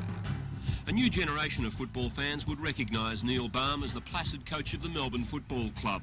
They know him as a former VFL star who made his mark as coach of Glenelg in the South Australian League. An older generation remember him this way. Baum pushed away by Wade and Southby. And Southby held high. This one too high. Southby's a little seedy too. For Neil Baum, the man, the year has to be 1973. The year that Richmond's top goal kicker took on the Carlton backline single-handedly on grand final day. Gets it down, it's taken by Baum. His kick smothered. Coming up. He's gone. It's 20 years ago now. That was it the days of black and white? It's another era altogether. I mean, grand finals are special occasions, and you know, you tend not to think back about, you know, what happens and what you would have done, but we were pretty serious about it, and I think that's the way it all happened. It was a grand final to remember. It was the day that Laurie Fowler flattened Carlton's powerhouse and captain coach John Nichols, and the day that the Tigers avenged their humiliating record-breaking loss to the Blues the previous year. Well, I guess in a way it never does, but in other ways it was our opportunity to do something about the year before, and I suppose in that respect it did. We were able to turn it around. This was the first of back-to-back flags for Baum, a tough man in the most talented Richmond lineup in the club's history. The man, Neil Baum, the year 1973. The name of the game is Australia.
And we're back at Football Park in South Australia. It's half-time. The Crows are leading by 39 points. I've got some good news if you're a football fan and you'd like to build a bank.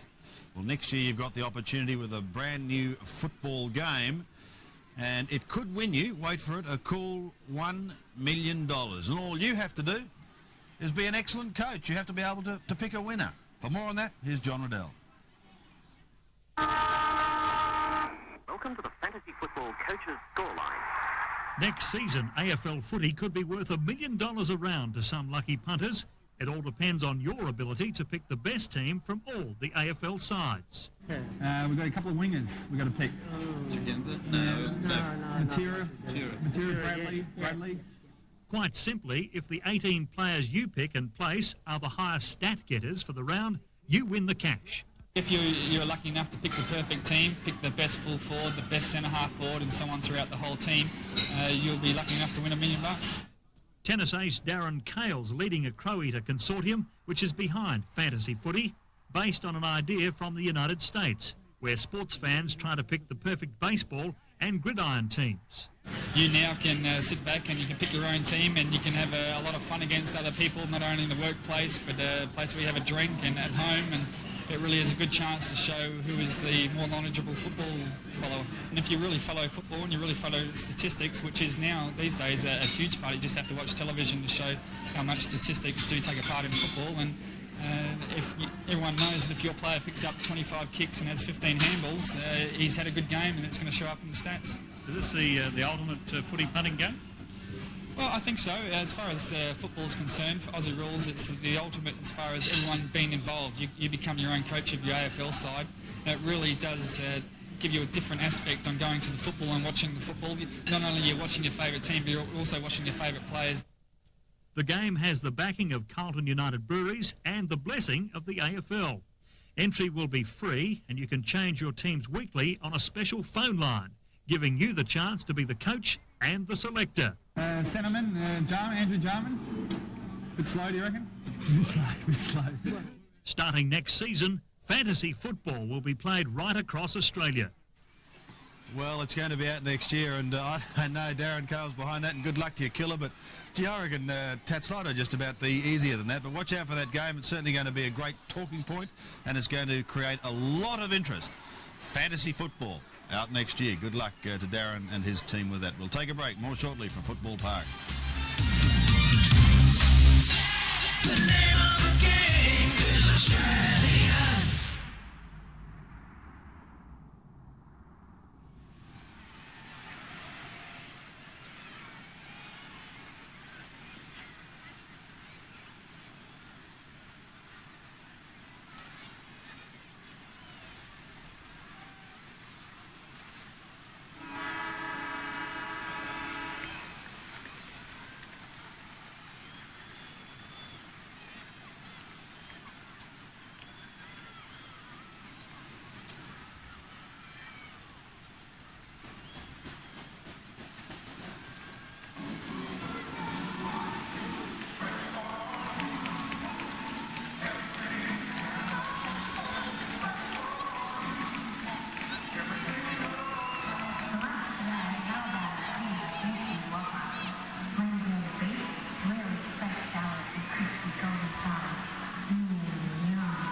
Adelaide Crows are back out on the ground here at Football Park in preparation for the second half. They have a very handy lead of 39 points at the moment. A reminder of some of the top sport coming your way on 7. Don't forget the Track and Field Championships with Bruce McAvaney and Andy Kay continue tonight from Stuttgart. Wherever you may be viewing, just check your local guides. Now, the Crows are doing their best to take part in these AFL Final Series for 93.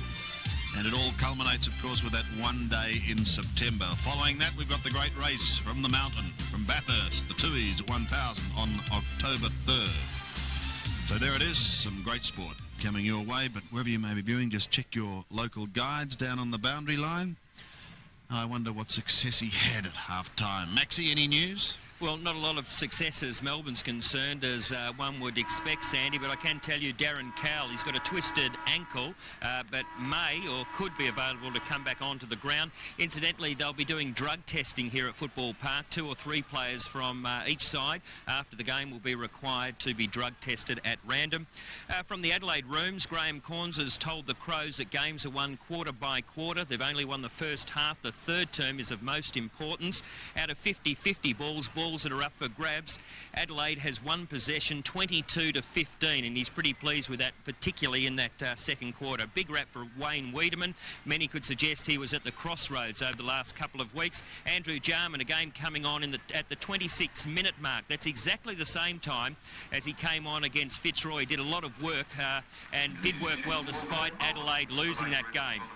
And I've got to say to you, Sandy, that Wayne Wiedemann, bit of a hoot when he ever gets near the ball or comes onto the ground. It's sort of a bit of a cross between the Paul Roos, and you'll remember Val Perovic years ago. He used to have that whoo every time he took the ball. Well, this is a combination of the Roos Perovic with a W at the start, if you know what I mean. Max, you sound like a dog. Do it again for me. Give me one more. The weed or the ruse? I'll take your choice. The weed is weed, and the ruse is ruse, and the Perovic is whoo. Get back to your kennel. Thank you very much.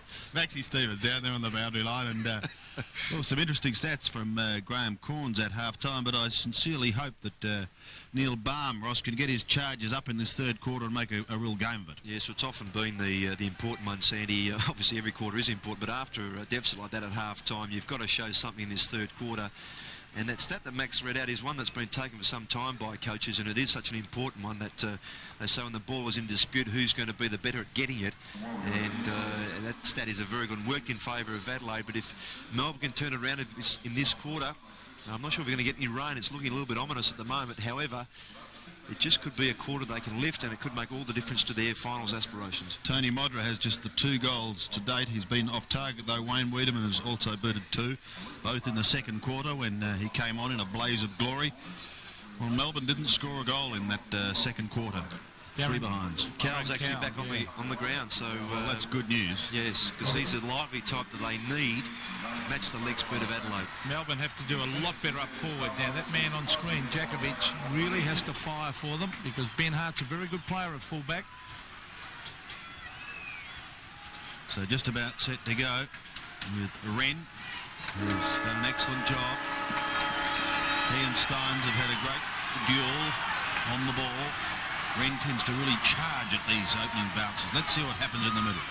Well, he sprints and then he's got a prop for a moment. In fact, no one gets a decisive tap away. Viney had it and then lost it. So too did Tingay. Wren down at the bottom. Viney again. Look at him pounce on it with Brown. I think Brown may be a little too enthusiastic and a fraction high. Love it. Melbourne want the first goal very, very badly. Hart leads Jakovic to the ball. Obst is also there with Rashudo. And Rashudo sees it over the line. What's wrong, Pete? Oh, well, you've got the ball almost at centre half forward, then they shoot it way out to the half forward flank out towards the boundary line. Should have been going to the goal square. Yes, it's a throw in front of the scoreboard. Pittman was there doing the ruck work. Viney's hurried kick goes straight to Hart. Must have been touched off the boot. He was called to play on. Slung as he gets his kick. That could well be a goal. Obst, I think. Well, it's a fantastic goal, and that's what they needed. Obst getting the first goal in the third quarter. That's his second, and it might just lift Melbourne. They're 4-5, but they trail 9-8. Yes, and he's such an important player, having started the game matching up with Chris McDermott, now on the forward line, and a terrific snap. He's a sort of team-lifting type player, and he's done that so far. Good stuff. Well, maybe they can mount a challenge. That's exactly what they needed to start this term. The Adelaide crowd getting behind their side. Jimmy Steins. So racing after Glenn Lovett. Oh, smothered off the boot. That was good play by Greg Anderson. He actually dived on the boot, Ross. Yes, he did. Looks as if they've taken the tag off McGuinness too. He's able to run free a bit. So again a bounce. Umpires Peter Carey and Darren Goldspink, very experienced umpires and doing a fine job in this game. Wren taps it down. Gary Lyon cleverly. Glenn Lovett brought down too high. Umpire says to Matthew Liptak. Well, another quick one would be invaluable as we see Glenn Lovett looking for Jimmy Steins. Oh, but coming across the front. Greg Anderson's having a great game and very strong overhead, as we said earlier. Former bomber from Port Adelaide star. In towards half forward, looking for Nigel Smart. Big thump away was by Stretch. Here's Tingay. A wild hand pass. Nigel Smart goes on with it. Very quick player. Tregenza's had a good game. Hurry kick in towards Brown. This is David Brown going backwards to Simon Tregenza. The chip pass into Jarman. And not paid. Almost held it long enough. David Brown around the corner. A clever kick to Tony McGuinness. Danger here. Modra on the lead. Stephen Phoebe will come over the back. Jarman went past the ball. Hopgood. Further afield to Matthew Phoebe. In towards half-back and a nice mark taken there by Tingay. Melbourne getting the opening goal of the second half. Road, penetrating kick down towards the half-forward line. Andy Lovell and Lee, who was holding who? The umpire said, you both where's they play on? It belted down to the line. Let's go down to the boundary line. Max? Mark Visca for the Adelaide Crows is on the bench at the moment. He has a slight, and I emphasise slight, hamstring strain and is available to come back on if needed. Okay, thanks, Max. Pittman doing the ruck work. Lee's hand pass goes astray. Went straight towards Viney, who was ridden into the ground. Lyon also. Lee again. Sneaks away from Tinga and has a bounce. Goes long and low towards Jarman. Seems to pull the ball down in front of him. The lead goes for number 3. But he's away to the left. And behind. Well, the Weed, there was another famous The Weed, played for Collingwood in the late 50s and early 60s. Murray Wiedemann was known as The Weed. What a great player he was for the Magpies. And now residing in South Australia. Sandy? Yes, had a long association with West Adelaide. So did his son. Weeds everywhere. Kick back into play. Stretch sets up the hand pass for Lovett. Now Road towards half forward. Lovell a chance to go. He's taken the mark. And he centres it because Peter Road has covered an enormous amount of territory. He's come down from half back and he stabs it in towards Obst, who's kicked 2. That's good play, isn't it, Ross? To lead straight up the middle, not out to the flank. Well, that's what you've been trying to say, Peterson. Just come more directly toward the player. Obst from 40 metres, almost directly in front. Well, if they get a couple more, they're right back in this, the Bees. It's away to the left. Badly. Sneaking in for a behind. 4-6 plays 9-9 on the 7 Sports scoreboard. And with Visca off the ground, Bickley is now picking up Andy Lovell. Ben Hart chips it out to Scott Lee. Ooh, crashed across the head. Umpire plays the advantage here. Mark Rasciuto. Simon Tregenza. Further afield, David Brown. To the half-forward line, Nigel Smart. Stretch at the back. The race is on. Kicked away by Bone to the half-forward line for Adelaide, and it rolls over the line before Brett Lovett can get to it. Leach has come to centre half forward, Pete. That's why Peter Road is picking up Bone. Well, that's a positive move by Neil Baum. They have to win this game, and Neitz is an excellent player. Certainly doing well at centre half back, but they were falling down on the half-forward line. As we see racing after it, Tony McGuinness. Glenn Lovett. Todd Viney, back to Glenn Lovett. Centre wing, 2-on-1, 2 big men, 2 against Gary Lyon, and the umpire's given the free kick. Now the advantage. David Brown was looking out for Modra. Modra and Steve Phoebe. Oh, a lot of pace shown by Modra too. Well played by the full forward to bring it back in front of goal. Terrific play, Modra. But waiting underneath it's Jimmy Steins. It's that little chip kick. Well, we see him do that time and time again. Todd Viney. Oh, wobbly looking kick. No mark to Hopgood. Holding the man decision. Will be paid to Simon Tregenza at half forward for Adelaide. He chips it across. Wren can race in. 50 metres from goal. Sean Wren sets it up for the full forward. Modra. Oh, nearly got it on the second bite, but Stephen Phoebe taps it through for a behind. Good kick by Wren too, because he knew he only had Steins in front of him, so he went high as well as long to give Modra a chance to come back from the pocket and have a jump at it. 9-10 plays 4-6. 34 points the margin. Phoebe comes back into play. Towards Peter Road. Nigel Smart was there. Look at that recovery of Smart. He should goal here. And that's another opportunity going begging. Deserved one. Yes. He's got some talent, hasn't he? He was deceptively quick too, Pete. He looks like a bit of a loper, but his ability over the first few yards, very slick. 9-11. Phoebe again. To a similar spot. Wren and Steins. Wren got a hand to it. Steins called a play on. He gets the hand pass out. McDermott locks it up. And we'll have a bounce. Crows could find themselves later tonight in the top 4. Quite possibly. Just depending how it all unravels. What it basically means is we've got a wonderful struggle for a finals berth this year, and that's great to see. Lyon on centre wing. Melbourne's run, on the other hand, could well end should they be defeated. Cowell back on the ground, couldn't take it on the half volley. Tregenza does it nicely to Lee off to McDermott. The Crows are away. He's in the middle. Kicks up towards half forward into a bit of space. Tapped on for Modra. This should result in a goal. He just gives it to Jarman going past, and Giles is away to the left as well. Well, hope they don't try and finesse too much. It was clever play. The end result not what they needed. So Stephen Stretch has found Matthew Phoebe out here making the lead. Oh, nearly dropped it. The two Phoebe boys have had terrific seasons, Matthew and Stephen. Todd Viney. Oh, an ordinary kick in towards him, cleared his head. Danger here because Tony McGuinness on the right foot towards halfway. Wiedemann. Oh, they love him here at Football Park. Big strong mark. And if he had it turned around quickly, Yates, his opponent, had fallen to ground, but he ran back again with his back to play. Obviously backs himself for a shot at goal, but he could have run in within about 15 metres out. Well, originally from Fish Creek, Wayne Wiedemann kicks and blasted out to the left. He's kicked 2 goals. Scoring difficult, pretty breezy night. they've kicked 4 behinds this term, Pete. Yes, they're letting Melbourne off the hook, but Melbourne's still a long way to go. As we see Steve Phoebe bring it to the half-back line. Nigel Smart is there. That was, that looked like Neats down there at half-back then. Yates.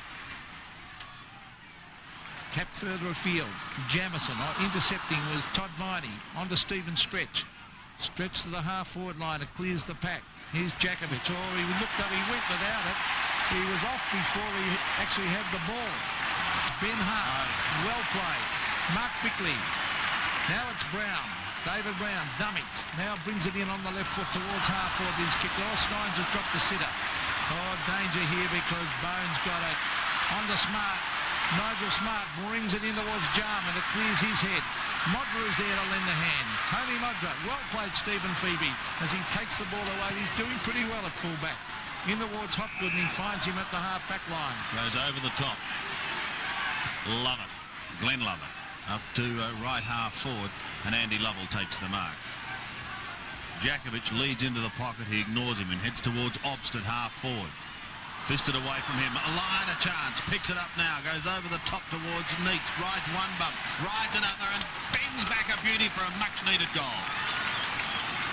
David Neats gets his first, and an excellent effort by the young Melbourne man, as the D's have moved to 5-6, trailing Adelaide 9-13. Yes, and well done to Phoebe. That's, Stephen Phoebe from fullback initiated that attacking play, got it all the way down this near side wing, and then Neats, the handball from line, kicked a very, very good goal.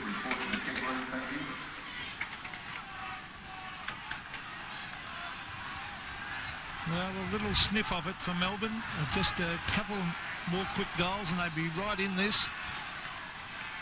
Jimmy Steins, they've got to clear it out of the centre. Adelaide have been far the better side tonight, but it can change very, very quickly, this game. Steins wins that hit out. Here's big Pittman. Well, he's lost it to Gary Lyon. Well played by Lyon. Ooh, that was Bickley coming through. Lyon dodging and weaving. That's good play. On to Cow. Cow chips it to the half-line line. David Neitz underneath it. The ball hits the deck. Here's young Hopgood. Oh, he tried to give it to Jakovic. Jakovic can't pick it up. Going on hands and knees. Sock it away by Brown. Out towards centre wing. The race is on. Brown races and gets it again. Brown brings it back to the half-forward line. Nigel Smart is there. Pressure on him as we see Brett Lovett getting it to Peter Rode. Rode back towards Kingday. Here's Todd Viney. Now stretch. Oh, Melbourne have picked up, gone up into another gear here. Neitz was underneath it. Bickley. Now Scott Lee. Lee onto his right foot, but he has a bounce instead. Cow's got him. Well played, Darren Cow with pace. Here's Pittman. A quick kick to the half-forward line. A one-on-one contest. Rode did it well. Racing through, that looked like McDermott. It was McDermott. Lip tap on the Brown. Where's Modra? There he is. Can't mark. Phoebe doing well at fullback. Well played, Stephen Phoebe, as he brings it to the half-back line. But straight to McGuinness. McGuinness centres it across the face. And Matthew Phoebe couldn't mark. Jarman was loping around there ready to swoop on it, but it cleared the pack and over the line. Bit of a feeling of anxiety creeping in here at Football Park as Lovett takes it away for Melbourne. Heads to the outer side, heads towards Lyon and to Pittman, the latter with an effective fist down in front. Lyon leads in the race. Now he's got a double back. Anderson gives good support to Pittman. Picking up a ton of possessions, Greg Anderson. That loping left foot. Oh, look at this. Yes, with Sanderson warming up, Sandy. It looks as if it's Jarman coming off. Yes, it is. Modra now, because of this, going for his third. Good shepherding by Wiedemann too.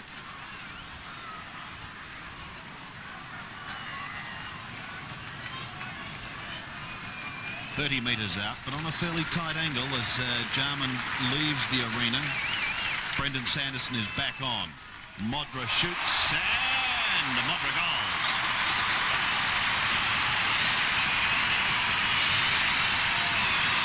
Three goals to Tony Modra. Adelaide needed that. It's a steadier, Oscar. Yes, that's exactly right, Sandy. And Modra with 1-3 in the first quarter, 2-2 in the second. So he might get down to 3-1 or 1-3 in this quarter, but he's done well. But Anderson's been very strong on his wing. He's been a telling player all night. And Modra, good conversion from there. Not an easy shot from that angle. Tony Modra has kicked 3 goals and a steadier for Adelaide, although Melbourne really not making great inroads into that leeway. They had plenty of the ball, but they're just not kicking enough goals down there on the forward line. There's Todd Viney getting it to the half-forward line. Neitz very cleverly looking for Cow. He went without it. Strong tackle by Neitz. Gee, I like that kid. The way he just doesn't give up at any stage.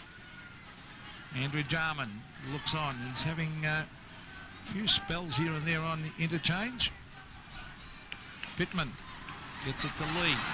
And that hurry kick straight to Graham Yates. Yates lays off the hand pass. This is Stretch. Oh, he should have kicked it. He tried to give a hand pass. Taken away by Nigel Smart. Beautiful pass to Modra. That is classic play, but really the mistake by Stephen Stretch should have been kicking it 70 metres down their end. Yes, and they make hard work of it, Melbourne. What you said before, Pete, they are getting plenty of the footy, but they're just making it difficult for their teammates with the wrong option. And Smart just read that beautifully, and his pick-up and recovery was great. The kick, you wouldn't want it better.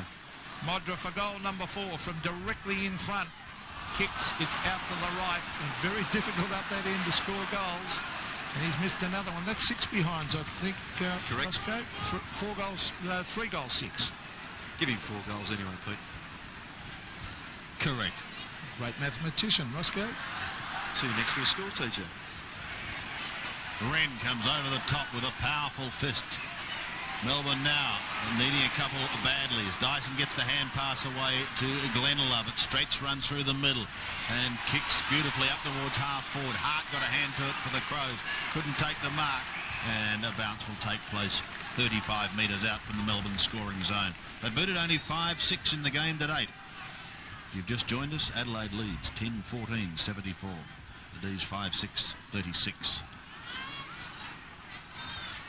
Lovett gets in out towards his skipper line. Andy Lovell. Oh, that was a lightning hand pass. Wonder where he learnt that.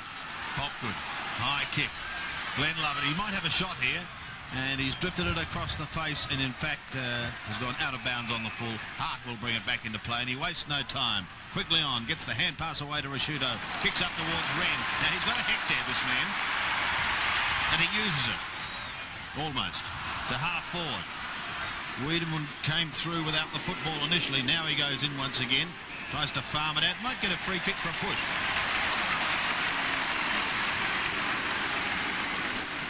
Quickly on he goes. Wants Modra. At the back, there's no one there. Modra attempts a sock off the ground. Brett Lovett is there, defending on the last line. This is what they've got to do now. They've got to get out of trouble.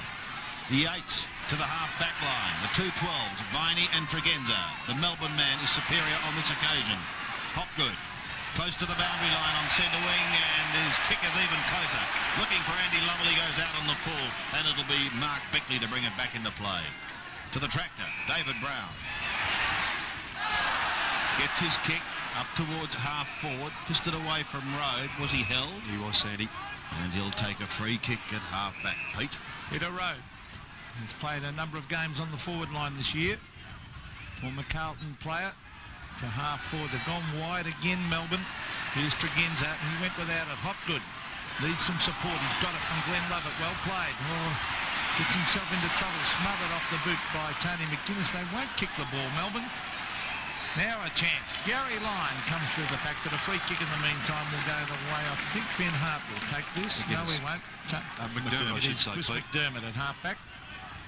McDermott, a wobbly kick to the centre of the ground, but Randall Bone is there playing in front. Big Randall, centre wing, in towards half forward, Wren the fly. Geez, got some class. On the Smart, is that holding the ball? No, says the umpire. Scott Lee going down to try and have a shot at goal. He's still going on with it, Scott Lee. Matthew Phoebe, well played. Hooks it out to Obbs. Obbs to Anderson. Anderson a quick kick into the pocket. Modra and Steve Phoebe, but it beats both of them over the line for a throw-in. Yeah, Scott Lee a little bit keen to have a shot at goal there. Should have handballed to Liptak. The first option, instinctive one, was to do that. We didn't. And so we have a throw-in in the right forward pocket. 74 plays 36. Wiedemann through strong.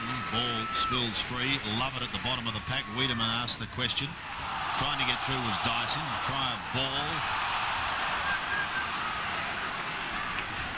Graham not just copped it, but he's copped a couple of hips and shoulders tonight that he'll feel tomorrow morning. Looked up and saw Wiedemann.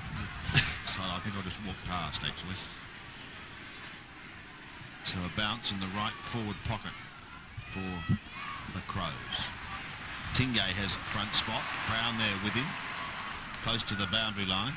Phoebe is taken over. The ball is over as well, so a throw in on that outer side. And that's the sort of pressure that McDermott applied then that they've been applying all night in the 50-50 stuff, as well as when they've chased like that. Well, Chris McDermott may well see his dream come true as Brown goes forward once again towards Modra. Over the top. Now who's going to be first to recover? It spins away. Like a Shane Warne ball. The one behind. A good effort by Stephen Phoebe because he's that ball has been pelted down there time and time again. Steins passed away by Tregenza. Here's a chance for Brett. Oh, gee, they love the handball, don't they? There's Road. Grab when he didn't have it. And I think the umpire has pinned him. Yes, it was holding the man on the stretch. Chips it out. He's looking for Glenn Lovett. Oh, he's a quick kick. He's got a loose man on centre wing, but too late. Glenn Lovett in towards half forward. He's looking for David Neitz. He's underneath it. A good fist away. Tony McGuinness on to McDermott. Good football by Adelaide. Up towards half forward. Brett Lovett kicks it in midair. Towards centre wing. 2-on-1 here, and Anderson. He's having a picnic out on that wing.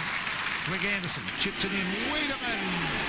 And there's that familiar cry. And only Max Stevens can demonstrate it for us. Now, the chip pass is on here. Wren gets away on his own and he tells the umpire where the mark is. The big man's umpiring. He's umpiring the game as well as playing it so well as a ruckman. He did that very well. He knew Jim Steins had gone back looking for the long kick almost towards the square, so he came forward, presented himself to Wiedemann. Good stuff.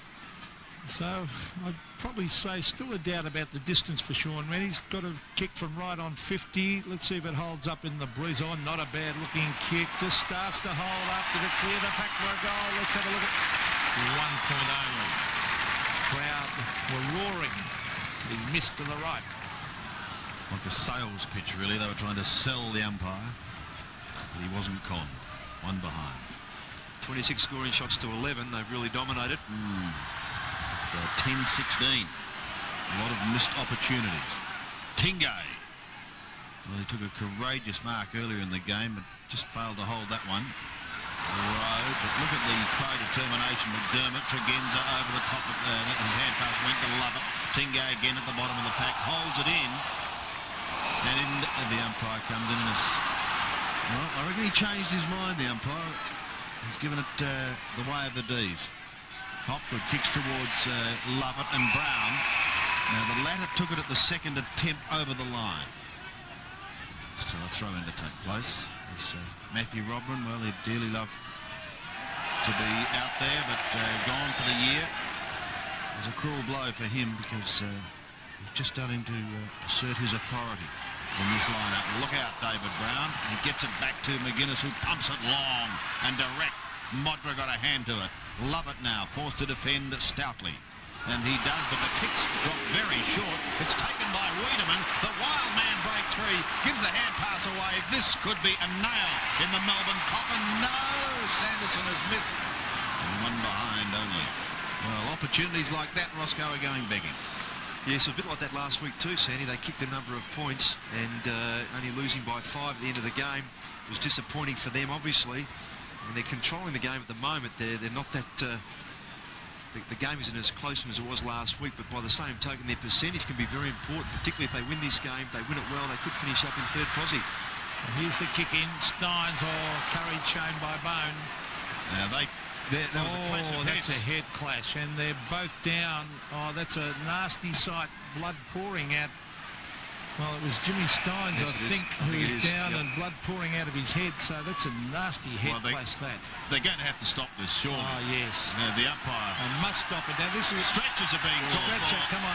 And now the umpire's being told. There we see it in replay. Steins is up. Oh. But he's up, on my word, but he's covered in blood. You hate to see that. And this young man, who's done such a good job, Randall Bone. Oh, yes. Nasty head clash. And Jim Steins just leaving the ground now, going straight down to receive medical attention. That's bad news, and well, it's even... He's a tough boy. Worse news, this boy's not moving. No. Randall Bone. He could be out to it. Copped it right in the temple, I think, Sandy.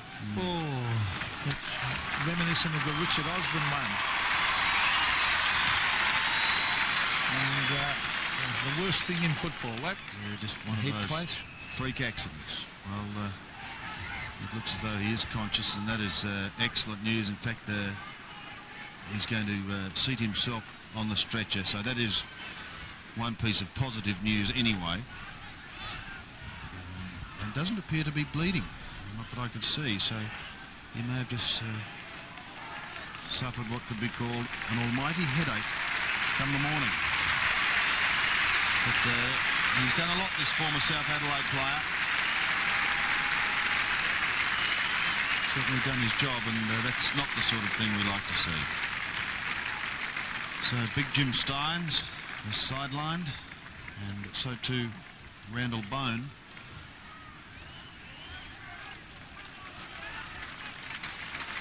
This is going to add some considerable time to the quarter. Yes, and they have to wait until the player is right off the ground, up the race. And the situation is that Adelaide have control of the ball through Mark Bickley. He's waiting to take the kick now. He sees Bone being stretchered down into the rooms. The whistle has sounded. Play can now resume. Bickley gets his kick up towards half forward, towards Smart, but he's outmarked on this occasion. I'm sure, incidentally, that Max will bring us up to date with the condition of both boys in the next 5 or 6 minutes. I'm sure people will be keen to find out. Now, did it go out on the full? No. It's a somewhat animated boundary umpire. It was swept along the floor. Coming from the boot of Paul Hopgood. Well, this is all Adelaide at the moment. They've been far too good so far in this game. Strong tackling on Tingay. Brett Lovett trying to take it around. Oh, that was a class play by Lovett. He's looking for the hand pass. On to Todd Vining off. Inside he goes. Len Lovett chips it in. Oh, it'll clear the head of Andy Lovell. Poor kick it was. Ben Hart races away. And the little chip pass has found he's got Rodney Jamison. Here's Bickley alone. Well, here he is receiving from Ben Hart. The loose men everywhere for Adelaide here, and he chips it out wide. And Greg Anderson has had a magnificent game. Anderson to centre wing. Simon Tregenza to the half-forward line. Nigel Smart, clever play as he taps it further afield. Peter Road battling hard against Jarman, and Jarman can't retrieve that ball before it rolls across the line. Half-forward flank area for Adelaide. Tony Modra, 3 goals to him tonight. Wayne Wiedemann has 2. They're the main contributors for Adelaide. Andrew Obst has 2 for the D's. Socket off the ground, up towards Modra. Left foot snap, yes! Now he's got 4. Yeah, Liptak, Sandy, that was clever play to kick it off the ground, as you said. Just the first thing again, get the ball forward as best you can, knock it on by fist, and then kick it off the ground. The ball's getting a little greasy. There's a bit of dew around. And Modra just too strong this time for Phoebe. Phoebe's done a pretty good job, actually. That time, Modra too good.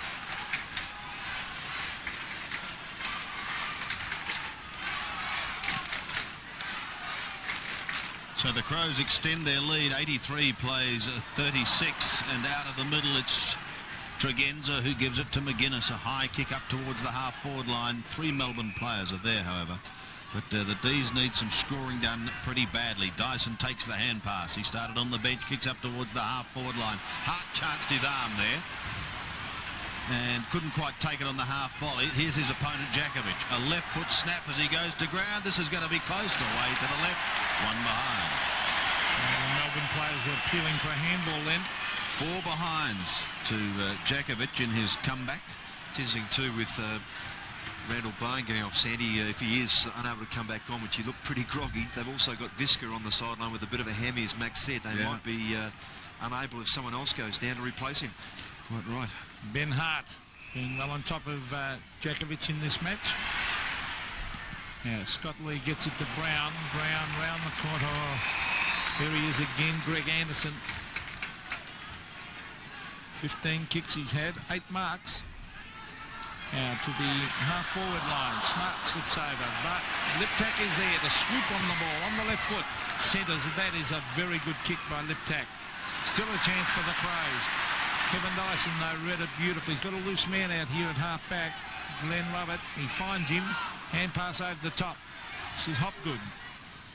Again around the boundary line. Gary Lyon's been fairly quiet. Putting in a fair job. He's done well for a big bloke in a little place in the ruck. Gary Lyon. Oh, look at Wren. Gets himself. He reads that play magnificently. Wren on to Bickley. Mark Bickley to the speedster. Tregenza. Hand pass out. What? Have a look at this for speed too from Ben Hart. Chips it in the Modra. Oh, can't quite mark that one. A difficult one. Steve Phoebe gets it to Graham Yates. Yates around the boundary line. And here is Matthew Phoebe. Goes with a long hand pass, finds Tingay, puts him under a bit of pressure. He tries to get another one to Hopgood. Hopgood goes to ground, but he's good enough to pick it up once again. Stretch, a high kick up towards half forward. Wren coming in over the top with a big fist, helps out Jamison. Jamison has Lee in the other pocket, and he uses that player. The defence knitting together quite nicely at the moment. McGuinness slips at the crucial stage, but he's got time to recover nicely. Kick the centre wing. There's the siren. It's three-quarter time. Another good quarter by Adelaide after Melbourne showed early promise with a couple of quick goals. But Adelaide have steadied, and at three-quarter time, the Crows lead 11-17, 83. Melbourne, a 5-7, 37. The name of the game is Australia.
Three-quarter time here at Football Park in South Australia, and look at this, the Crows kicked 2-9 in that third term. They lose it from there, they've got only themselves to blame. 11-17, 83, I don't think they will though. Melbourne, a very disappointing 5-7, 37. Looking ahead to next week. Isn't every week a crunch one? Now have a look at these for some games next weekend. Collingwood plays Carlton. That is at the MCG, so you can probably lock up 90,000 there for that one. Geelong plays Essendon at Cardinia Park, and the Cats are playing arguably the best football in the competition at the moment. Hawthorn plays Adelaide. That could decide a finals berth. Footscray plays West Coast Eagles. That could help decide who'll finish on top of the ladder. Fitzroy plays Brisbane. Doesn't mean a lot. On Sunday... Oh, it does to those clubs. But I mean to the finals.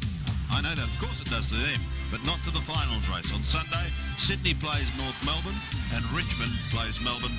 The Sainters have the bye. And wherever you're viewing, check your local guides for details. Now, Max Stevens is down on the boundary line. Max, Jimmy Steins went straight down into the rooms, and Randall Bone also has received attention. Any news on those boys? Well, firstly, Jim Steins, he's got a severe cut right across the top of his eye. I've been told it's going to require something like 10 to 15 stitches. And I think it'd be fair to say that if he were a boxer, they would have stopped the fight. He is okay, and that's the good news. But as I said, he's going to require about 10 to 15 stitches right across the top there, Sandy. Randall Bone, good news there. He is okay, but definitely tomorrow he'll be waking up with a headache. Now, Neil Barnes told his players to go straight down the ground, stop using the wings, the flanks and pocket, the quickest way home. He said Adelaide's doing the hard work and that's why they're in front. He wants them to run harder, work harder and have a fair dinkum dip. He said it's up to you the next 30 minutes. If you don't want to do it, well, you're not going to have a chance whatsoever of getting back into this game. Graham Corns, well, he said when you've got the opportunity, settle down when kicking for goal. He feels they should be further in front. That's pretty obvious. Also, cut the pointless handball out. It's achieving nothing. And also on the injury front, Mark Visca still on the bench. He has a slight hamstring strain, and good to see. I've just had a look around. Randall Bone on the bench now, up and sitting there and looking a little bit better than when he left the ground. Maxie, you're sounding a little short of breath. You okay? I am. I had to run back from Neil Barnes' comments, and it's a fair way when you've got little legs like mine, Sandy. Comedian. Max Stevens down there on the boundary line. That's good news anyway that Max has given us about Randall Bone and Jimmy Steins. And there's the dominance there of Adelaide. Now, Graham Corn said let's cut out the unnecessary handball. They normally are very high in the handball area, Adelaide, not quite as high as Melbourne. Melbourne in a bit of strife, but going to be a big quarter for Melbourne to get back into this game. Well, Adelaide has increased their lead during that third quarter after Melbourne got a couple of early goals. It was a 39-point break at half-time. It's now 46. Do you give them any hope, Roscoe, of getting back?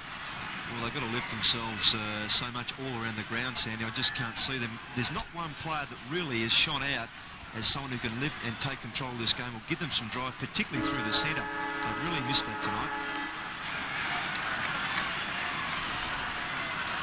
Wren about to do battle once again. Of course, not up against big Jim Steins anymore. Steins requiring at least 6 or 7 stitches.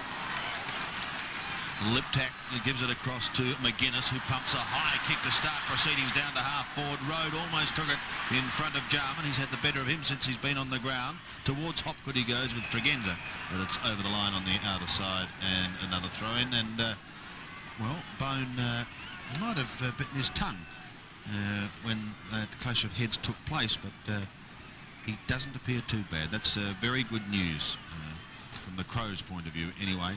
As Dyson gets a hurried kick on that outer wing, only as far as Lyon. Lyon back to Glenn Lovett. Melbourne go towards a half-forward. Gwinter's been rarely sighted tonight. Jamison has it. Oh, that could be costly. The Gwinter's kick, however, is high. Jakovic underneath it, couldn't take the mark. Obster's also there. Jakovic could have almost asked for a free kick. Yes, I thought so too, Sandy. Carried forward. But not to be. So a ball up in the right forward pocket. And that's that finessing handball that Graham Corns is talking about. The one coming back to Bickley. Forward pocket for Melbourne. Pittman. Here's Jakovic, surrounded by Crows. Been pretty impressive tonight, but they're always impressive here at Football Park. They've just got to learn to win in Melbourne. They've got a big one next week out at Waverley against the Hawks. Huge game for Hawthorn. Forward pocket, Gary Lyon telling the umpire to get on and bounce it. He's trying to get in there in front of Wren. He does so, and Obbs comes over the top, but Scotty Lee is there to take it away to the centre wing. Up they go. Oh, that's a good mark. Chris McDermott. Now the Crows go straight down the centre. Mogra. 2 bites of the cherry and he's marked. That's what Neil Barnes said he wanted his Melbourne players to do, Pete, straight down the centre. That's exactly how you do it. Clear out onto the flank, redirect through the centre, and then go as quickly as you can with a low trajectory pass to your leading forward. Thank you. Well, he's kicked 4 goals, 6. Tony Modra. He's 40 metres out, directly in front. He lays back on that. That was an ordinary looking kick.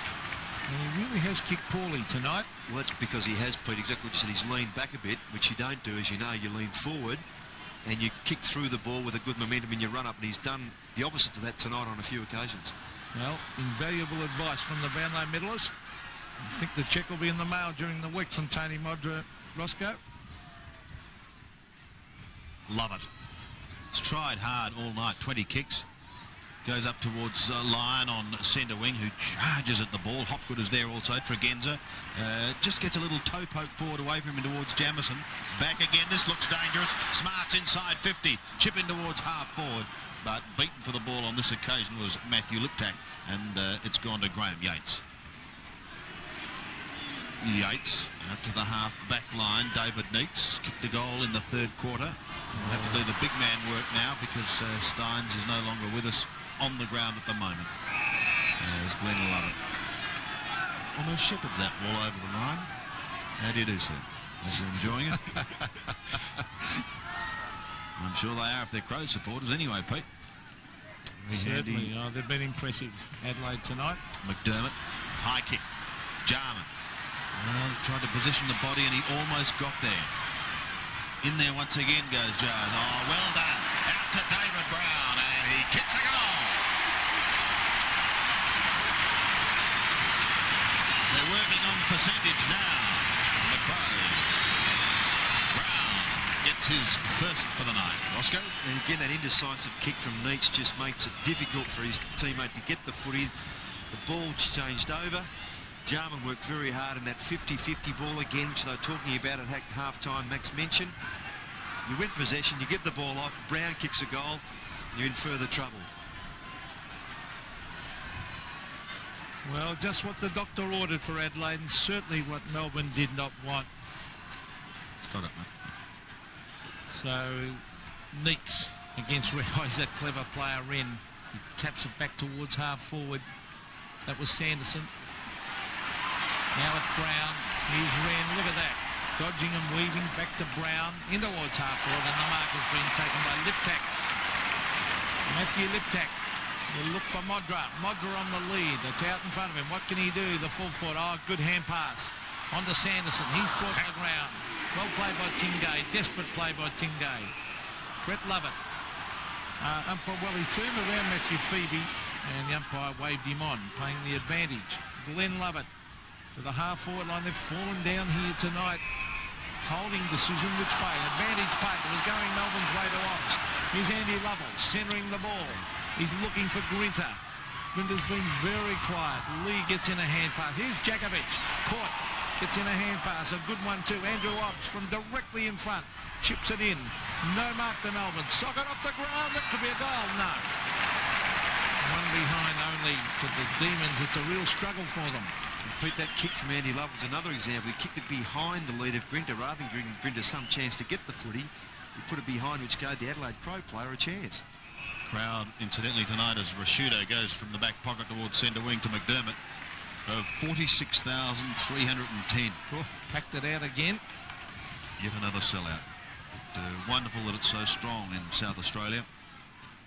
McDermott to half forward. Smart, eyes only for the ball, almost took it. Tingay towards the boundary line. Smart shows dash. He's quick, the big man. He's very versatile.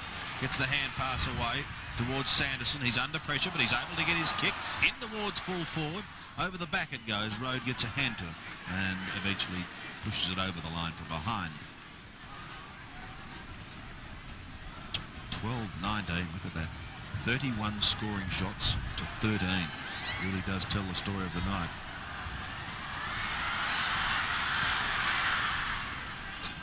Phoebe towards Neitz, but at the back is Tregenza. Oh, Modra!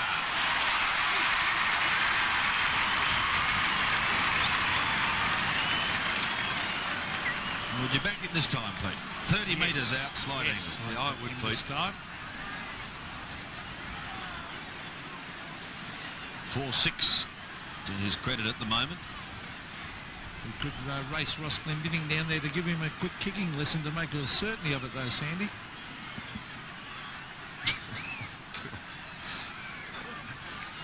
Let's see what he does. 30 metres out. Oh, Pete, you can pick them. Well, it's amazing when a player 4-7 gets into that groove, Ross, and they just keep missing them, don't they? Yes, it's that little bit of confidence, and you just lack something. It's like a golfer with his putting. Doesn't take much to get off cue.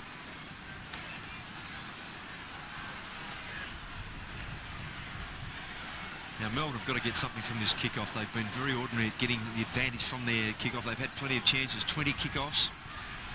And the percentages, I would think, in Adelaide's favour in returning the ball towards goal. So Road, undecided. Actually comes Members' side. Wiedemann in at the bottom of the pack. Viney first to the ball, close to the boundary line, and gets a high kick. Wren. Oh! Play on Paul. He falls on his rump and stretches away. Up towards half-forward. Rashudo couldn't complete the mark. Grinder applies a solid tackle. Carl is caught. Could just about lose that. And Lyon it was at the bottom. Comes up with a wry smile. It makes me laugh how the crowd expects every decision to go their way, don't they? It's incredible. Just forward of centre wing. Wren gets a palm towards Bickley. Lyon hurriedly gets boot the ball to Obst. A little chip up towards the forward line. Gee, they're going slowly, but they are getting there eventually. Andy Lovell goes even wider. It may come unstuck. Bickley collides. The ball spills free. Dyson still has possession, however. He chips again towards the forward region, and Carl takes the mark. They've gone from being about 25 metres out with Andy Lovell to now being 35 in about 8 possessions. Jimmy Steins too is coming around the boundary line as we watch the replay. And that's good news too. The Brownlow medalist getting a round of applause from this pro-South Australian crowd, but very sporting gesture as that kick goes in towards full forward, socket back towards McGuinness, and he'll pump it wide to the outer side, giving Tregenza a chance to run. And he runs and sees it over the line with Paul Hopgood on the outer side. And I'd suggest it'll be Alan Jakovic that will come off the ground. The Melbourne runner's up there talking to him at the moment. I'll have to wait for the opportune time, though, to move him. Yes, they can put Lyon down to full forward and Neitz to centre half forward, I suppose, and Steins into the ruck. From the throw-in, McGuinness steals it. Tumbles a punt towards centre wing. Brett Lovett was there. He sees it go over the line, however. There's Jakovic coming off. Well, disappointing. They're pretty knowledgeable with this crowd, aren't they? He kicked 7 in the reserves last week, and it hasn't been his night tonight. But I'm quite sure that the Melbourne fans in particular will be delighted to see Big Jim, despite the stitches in his head, back out on the ground. Lyon, who couldn't take it. Chance for Tregenza again for the Crows. Up towards Jarman on half forward. Took it beautifully on the half volley. Then gave it like lightning to Wiedemann. Oh, goes the weed!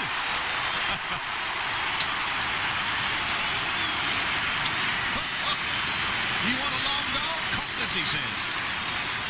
It's interesting, Sandy, because he's normally renowned as being a little bit of an astray type of kicker. He doesn't deliver the ball, particularly when he's at half back, all that accurately, or get a lot of depth. But I tell you what, his kicks tonight have been fantastic. That's a huge kick, and it cleared the line very comfortably. Oh.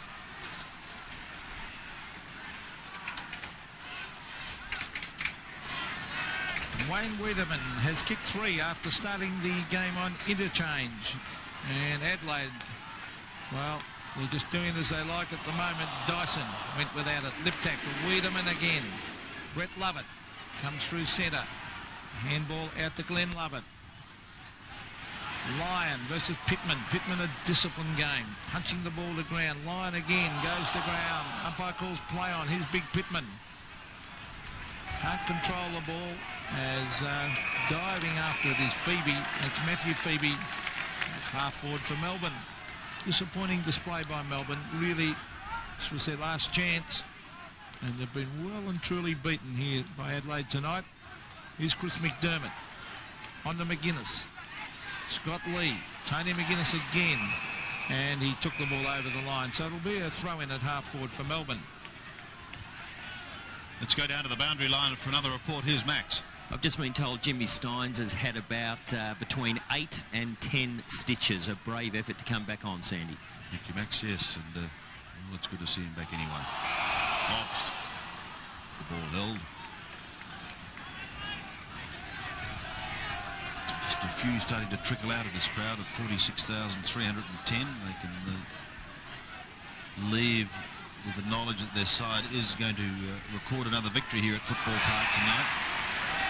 Todd Viney gives away a free kick. and move in to the top 6. Quite possibly move into the top 4. It's going to be fascinating to see the ladder a little bit later on. I hope you can stay with us. Tingay marks at the back on centre wing. Kicks up towards half forward, but they've broken down here. Melbourne tonight, there's been very little. Look at this steal from Tregenza. May as well call him Ronald Biggs as he moves up towards half forward. Yates under pressure. There's a bit of a brawl on behind play, by the way. Tregenza marks, and one would suggest that the Crows players should be very, very careful.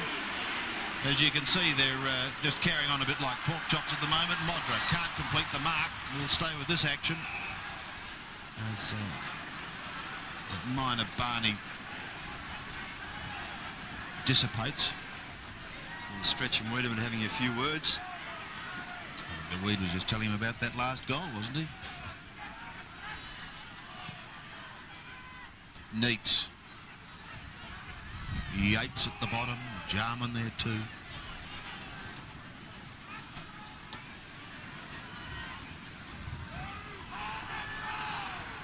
Crows leading by 60 points. Going to be big winners. Anderson a snap. They now lead by 61 points. Can you see them, Ross, being a force come finals time? Well, I can actually, Sandy. They continue this form. Their form away from home is better than what the Eagles had at the same time of their development. So, I mean, it's not as if they've played that badly in Adelaide, in Melbourne, I should say. That's a very interesting point. I think people probably tend to overlook that. Anderson again will pump them towards full forward. Oh, Modra set himself but couldn't take it. Road intercepted. And they'll get out of trouble once again. Dyson takes it. The short pass from Yates and will kick from the back pocket. Dyson towards half-back. Neats to Tingay. He goes towards centre wing. Andy Lovell can't keep it in play and goes over the line. Have to qualify that a bit too, Sandy. It was mentioned during the panel show this morning that a few people didn't think they would deserve to be in the 6. But I mean, you win enough games, you play well enough, you should be there. They deserve to have a crack at it. Yep. Pittman leaves it. Lee tumbling it towards centre wing. But David Neitz takes it. It's been an impressive performance by this young man. He goes to half forward. Wren will drop back there. He did, but he couldn't take the mark. Grinter well beaten tonight. Lee towards McGuinness and Viney this time. The Melbourne man is the victor. Todd Viney never gives up. Chips it in. Neither does this man, Andrew Obst. They really haven't done a lot at the centre bounce area tonight. Adelaide have won in that department. Oh, there he is again, Wren. Oh, he's tripped over there, but he's okay. I think he's the most promising big man to come into the game for a long, long time, Sean Wren. Ben Hart, plenty of talent in this side, Sandy. Yep. Here's Jamison, Tregenza, very strong across the middle with Anderson and Tregenza on the wings. That's Anderson. Greg Anderson's been an outstanding player tonight. In towards Wiedemann, can't mark. Tingay, around the corner he goes to half forward. Matthew Phoebe. Andy Lovell, can they score a goal here? Lovell sets it. Oh, look at this kick. It should have been the other man's mark. It should have been Sanderson, I think it is. No, it's not. Jamison there. It really should have been left to him, but Wren got in the way. But again, a poor kick, poor disposal there. Grin had gone completely the other side, Pete, and just ignored. So the bounce in front of the Melbourne goal. They've been thrashed on the forward line tonight. Jakovic and Rodney Grinter have been very quiet. Gary Lyons tried hard, but he's been pretty quiet as well. And they haven't been fed out of the centre all that well tonight either. Adelaide, very impressive. 10 minutes of play left. Hobson McDermott having another. Had a good day. I'll give you one thing about both those players. Although they're both hard, they're very, very fair. Andrew Hobson stepping on the umpire's foot. Is that a free kick? He mightn't agree. There's the bounce. Look at McDermott in there once again. Gee. They couldn't have picked a better leader, the Crows. And they picked this man. led from the front at all times. Wren wins it, but gives it straight to his opposing big man, who has kicked it behind. The big Jim kicks Melbourne's 9th behind, 5-9. It's I think pretty bleak scoreboard, isn't it? Big Jim, I think he'll poll very well in the Brownlow medal this year, Sandy. I think he might sleep well tonight too. Hart, well, it eludes them all. Glenn Lovett chasing. He's under plenty of pressure from Anderson and Bickley. Look at that hand pass to David Brown. Exciting stuff as Brown runs the boundary line, kicks them inside 50. Rhodes sets himself, however, and takes the mark for Melbourne. Peter Rode from the back pocket, goes so dangerously. He's put pressure on Hopgood, who's dropped the ball. Rode goes in to help, but they've lost it. Brown takes the hand pass. Again, he goes into half forward. Wiedemann and Modra are both there. Phoebe forces it forward, now loses it to Smart. He could kick this from 45 metres, but he's pulled it a little too far. One behind. 13-22. Well, almost sounds like a cricket score, doesn't it? 5-9. A most disappointing performance from Melbourne, and in particular for Neil Baum tonight, who would have dearly loved to have come back here and just shown what he could do with his Melbourne Chargers, but it's not to be. Some have suggested in the press recently you can get done for time waster kicking a ball back into play. It could be an interesting thought. Tingay to Lovett. Melbourne drifted in towards the centre, and Andy Lovell, the juggler, goes away. Here's Lovell, a bounce as he goes down to the left half forward flank. Centering kick is not a good one, but overrunning it was Rasciuto. Jamison applies the tackle. It's solid towards the boundary line. Phoebe is very close. This is Matthew. He stabs in towards full forward. No one able to take a mark, not even Brown, who was in the box seat to take it. But look at his recovery. And then he decides to head for a bit of safety. He finds it over the boundary line. Forward pocket for Melbourne. They've only kicked 5 goals for the night. And that Adelaide defence has been superb. There's Andrew Obst. Taken away here by Rasciuto. Down towards Wiedemann. Can't mark. Nigel Smart is there though. He gives it across to Liptak. That was good play. In towards Modra. Over the back, the race is on. Modra at Rode. Modra, what can he do? He's got it. Oh, quick hand pass smothered by Rode. That was good play by Peter Rode as he kicks it out towards Steve Tingay. Here comes Wiedemann. He's got him. And a good tackle. Sets it up for Liptak, who can chip it across towards half forward. And the mark has been taken by Brenton Sanderson. 55 metres from goal. Modra's one out. I think he's going the long kick though. Sanderson from directly in front, a high floating kick. Modra and Phoebe. Modra, and off the hands of both players for a behind of the Crows. And what must be most worrying, Ross, for Neil Baum is that Melbourne's kicked only 2 goals in the second half.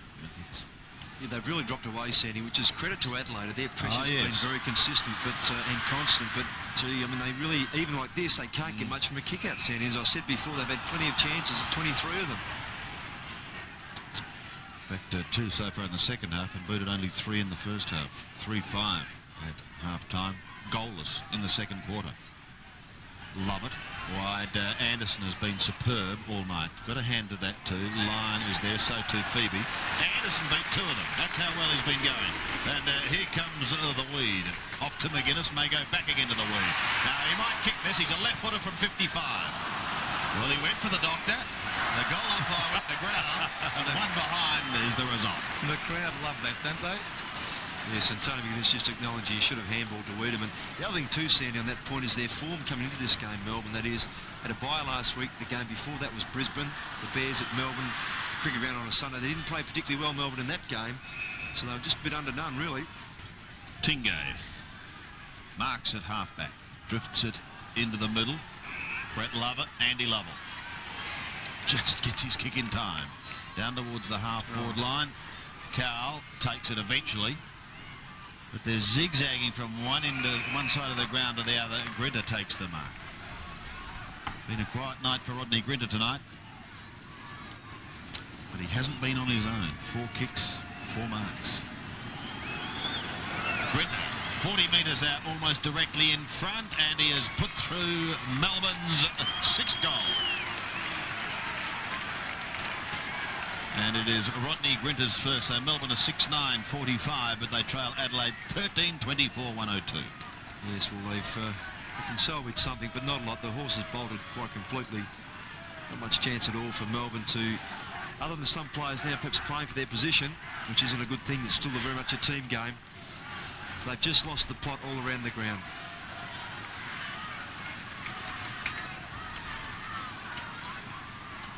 So Melbourne have kicked their 6th, 13-24 to 6-9. As he's Tony McGuinness for, well, he's had about 25 kicks. In fact, that was his 26th. To the half-forward line, stretch, caught. That could be holding the ball. No, play on. The umpire has called a strong tackle. I think it was lip tack, was it? At the bottom of that pack? Yes. Let's have a look at this. Chase and tackle that pace. He ended back a little bit, turned him around. So a bounce 25 metres out from the Adelaide goal. Jimmy Steins is there to do battle. Smart gets it down. It was good play. Sanderson trying to get his boot to it. His lip tack. He can handball back. Smart was grabbed. Almost a free kick to Nigel Smart. Taken by Brown. Brown hooks it back in front and hits the post. So another behind to Adelaide. That is their 25th. Look at that scoring. 13-25 to 6-9. So a decisive victory, this one to Adelaide.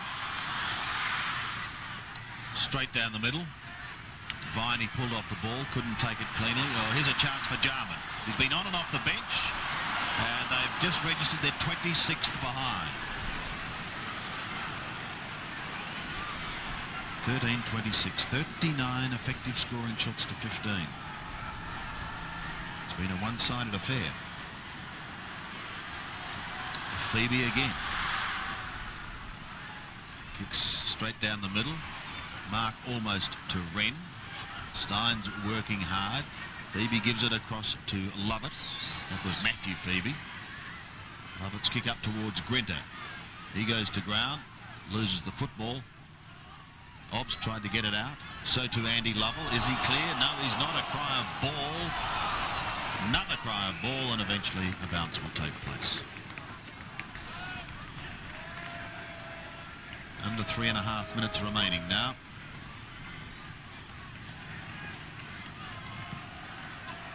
Adelaide in complete control. The West Coast are also in control earlier today over Hawthorn and North Melbourne.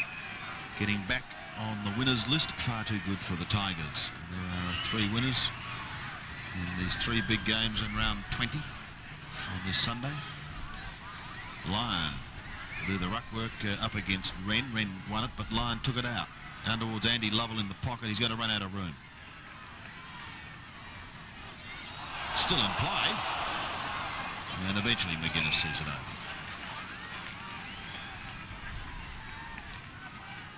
So it's going to require some more all-important games next week to try and unravel the top 6 that are going to contend the finals.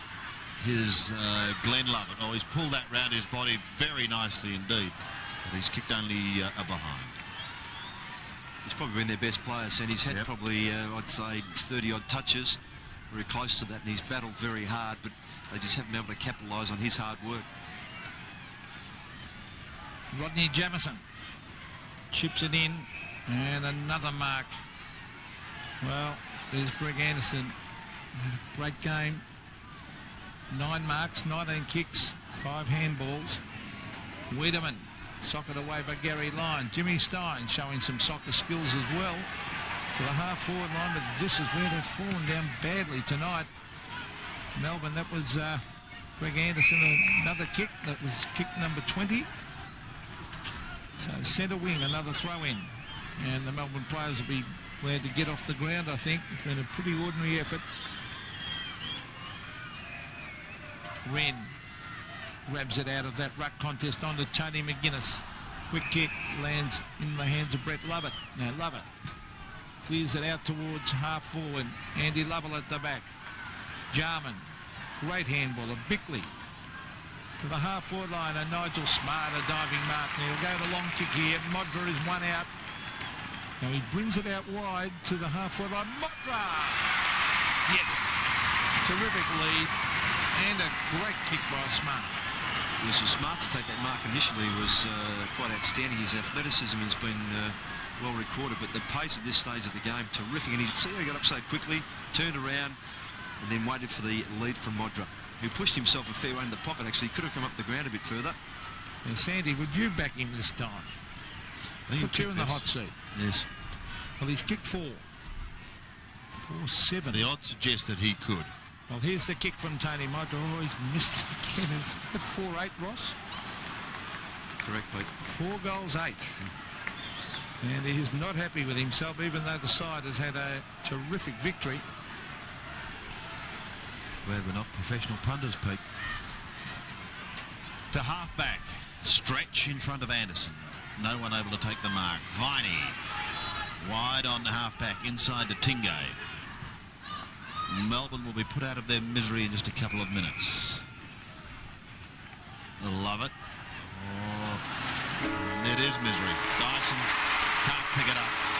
It's all over. A very, very big win to the Adelaide Crows, who continue their march to the finals.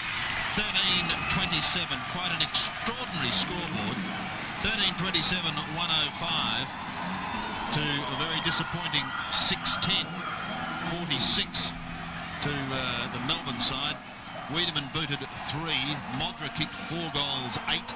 Whilst for Melbourne, their only multiple scorer, in fact, was Andrew Obst. He kicked 2 of those. Let's go down to the ground. Here's Maxie with Tony McGuinness. Max? Tony, congratulations. I mean, it could be the turning point for you as far as the finals are concerned. Well, we hope so, Max. I mean, the last couple of weeks have been very disappointing, and we really were under the hammer today, a lot of pressure, and everybody could feel it in the rooms before. It was a game we needed to win, so we're still in the ball game. And for you personally, it'd be nice to play in the finals, wouldn't it, after your stint with Footscray? Well, it's been a long time since I left Glenelg, 8 years, so it was a Footscray better be there, that's for sure. Just tell me, kicking for goal tonight, went astray quite a few times, probably Tony Modra, 4 goals, but all around the ground from a lot of players. Was it the wind there tonight? Well, we're under a lot of pressure early, and I think to Melbourne's credit, they kept at us all night. I mean, it's pretty swirly conditions, Addy, but that's no excuse. I mean, we should have put through a lot more goals, that's for sure. Well, Alan Jakovic came in, Ben Hart today, did a great effort there. Great player, Ben Hart, Nigel Smart, Rennie in the centre. I mean, all our young blokes are really performing. So now we've got to turn it on in Melbourne. I mean, we know how the public are viewing us in Melbourne, so we really have to improve there and try and get a win this week against Hawthorn. A couple of weeks ago, Wayne Wiedemann may have been at the crossroads, came back into the side. I mean, he did show some great form tonight. Really gave us a spark up forward, and all we need is to get the same from Weed away from home. I'm sure he'll put in a great game next week. We still need to win one of the next 2, I think, to get in, so we're still under the hammer, but we're around the mark, that's for sure. Congratulations, well done tonight, Tony. Thanks, Max.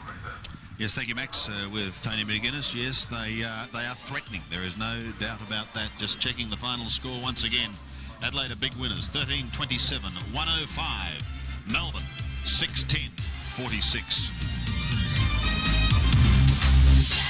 The name of the game is Australia.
Round 20 is over, and Adelaide have done it in style. 13-27-105. Melbourne, a most disappointing 6-10-46. Roscoe, 14 scoring shots to 16. Just about says it all, doesn't it? Yeah, without doubt, which I know wouldn't please Graham Cornsall that much because they could have accumulated a greater percentage, but they've won the game, which is the most important thing. And I think the other thing which is very good is the fact that all their players, I think without anyone really, without exception, performed well, did their job as required, and just nullified the effectiveness of the better players from Melbourne. Even though someone like Glenn Lovett ended up with perhaps 30 possessions, they weren't overly telling ones because he was defending most of the time across half-back, through the centre under pressure. Obbs found it hard to get into the game. He was tagging initially McDermott, then finished up on the forward line for the second half. Gary Lyon on screen. I mean, he always tries hard, but when you're not getting the ball delivered from half-back through the centre to you often enough and with some sort of precision, then you find it very difficult. Pittman then, the excellent effort. I mean, Anderson across the centre was just terrific. I mean, he got the ball on the ground, in the air. Modra at 4-8. I mean, he got the ball often enough, which is another good sign. So long as their players are getting the footy, you can turn around those little things like your kicking, your handball. And if you're not getting the footy, that makes it difficult. Off the ground, good play there by Liptak, and then recovery and effort. I mean, I thought Phoebe did quite well, actually, Sandy, considering the opportunities that were down there towards Modra. Jarman struggled a bit, but what he did in some areas was constructive. Brown came into the game in the second half. The good thing Adelaide have got, Sandy, they've got a few left footers, which puts the opposition team off a bit. Wiedemann, Brown, Jamison kicks well both feet, and Wiedemann, I mean, that bloke, he forward. Would Cornsey, do you think, perhaps continue to play a player like Jarman off the bench during the finals? We just have a look at some of the stats. I think it would be a very good idea to do that, and particularly with the way Wiedemann played. Statistically, you'd expect Adelaide to be pretty well in front. Not only that, but the way they use them. And Melbourne still got the ball a bit, but they were just ineffectual possessions and hit-outs. Whilst it looks fairly even, Wren was pretty much outstanding around the ground, and centre breaks favoured Adelaide a little, and Melbourne, again, Sandy, they got the ball out of the middle a bit, but they had no one across half-forward to take them up. And, of course, Jimmy Steins left the ground for some time to have those stitches inserted above the gash. I mean, McGuinness, over 30 touches, Anderson, Tregenza, Brown, all the way through. Smart, not doing a whole lot, but just enough, and he takes a good player away from someone else. Bickley, a quieter game, finished off on half-back. Ricciuto early was very, very good, so that's what I'm talking about, that evenness. Lee from the back pocket did very well. And there's Glenn Love at the top there. He tried his hardest. Well, 39 touches is just fantastic, but he needed more support, which he didn't get. Viney ended up tagging McGuinness again. 22 touches from him. Lyon, 18. Hopgood battled hard. Cow went off an injury, so they really didn't have anyone to give them some quality. Well, I'm sure there's great interest wherever you may be viewing about the ladder. We'll take a break and then be back to check it out. The name of the game is Australia.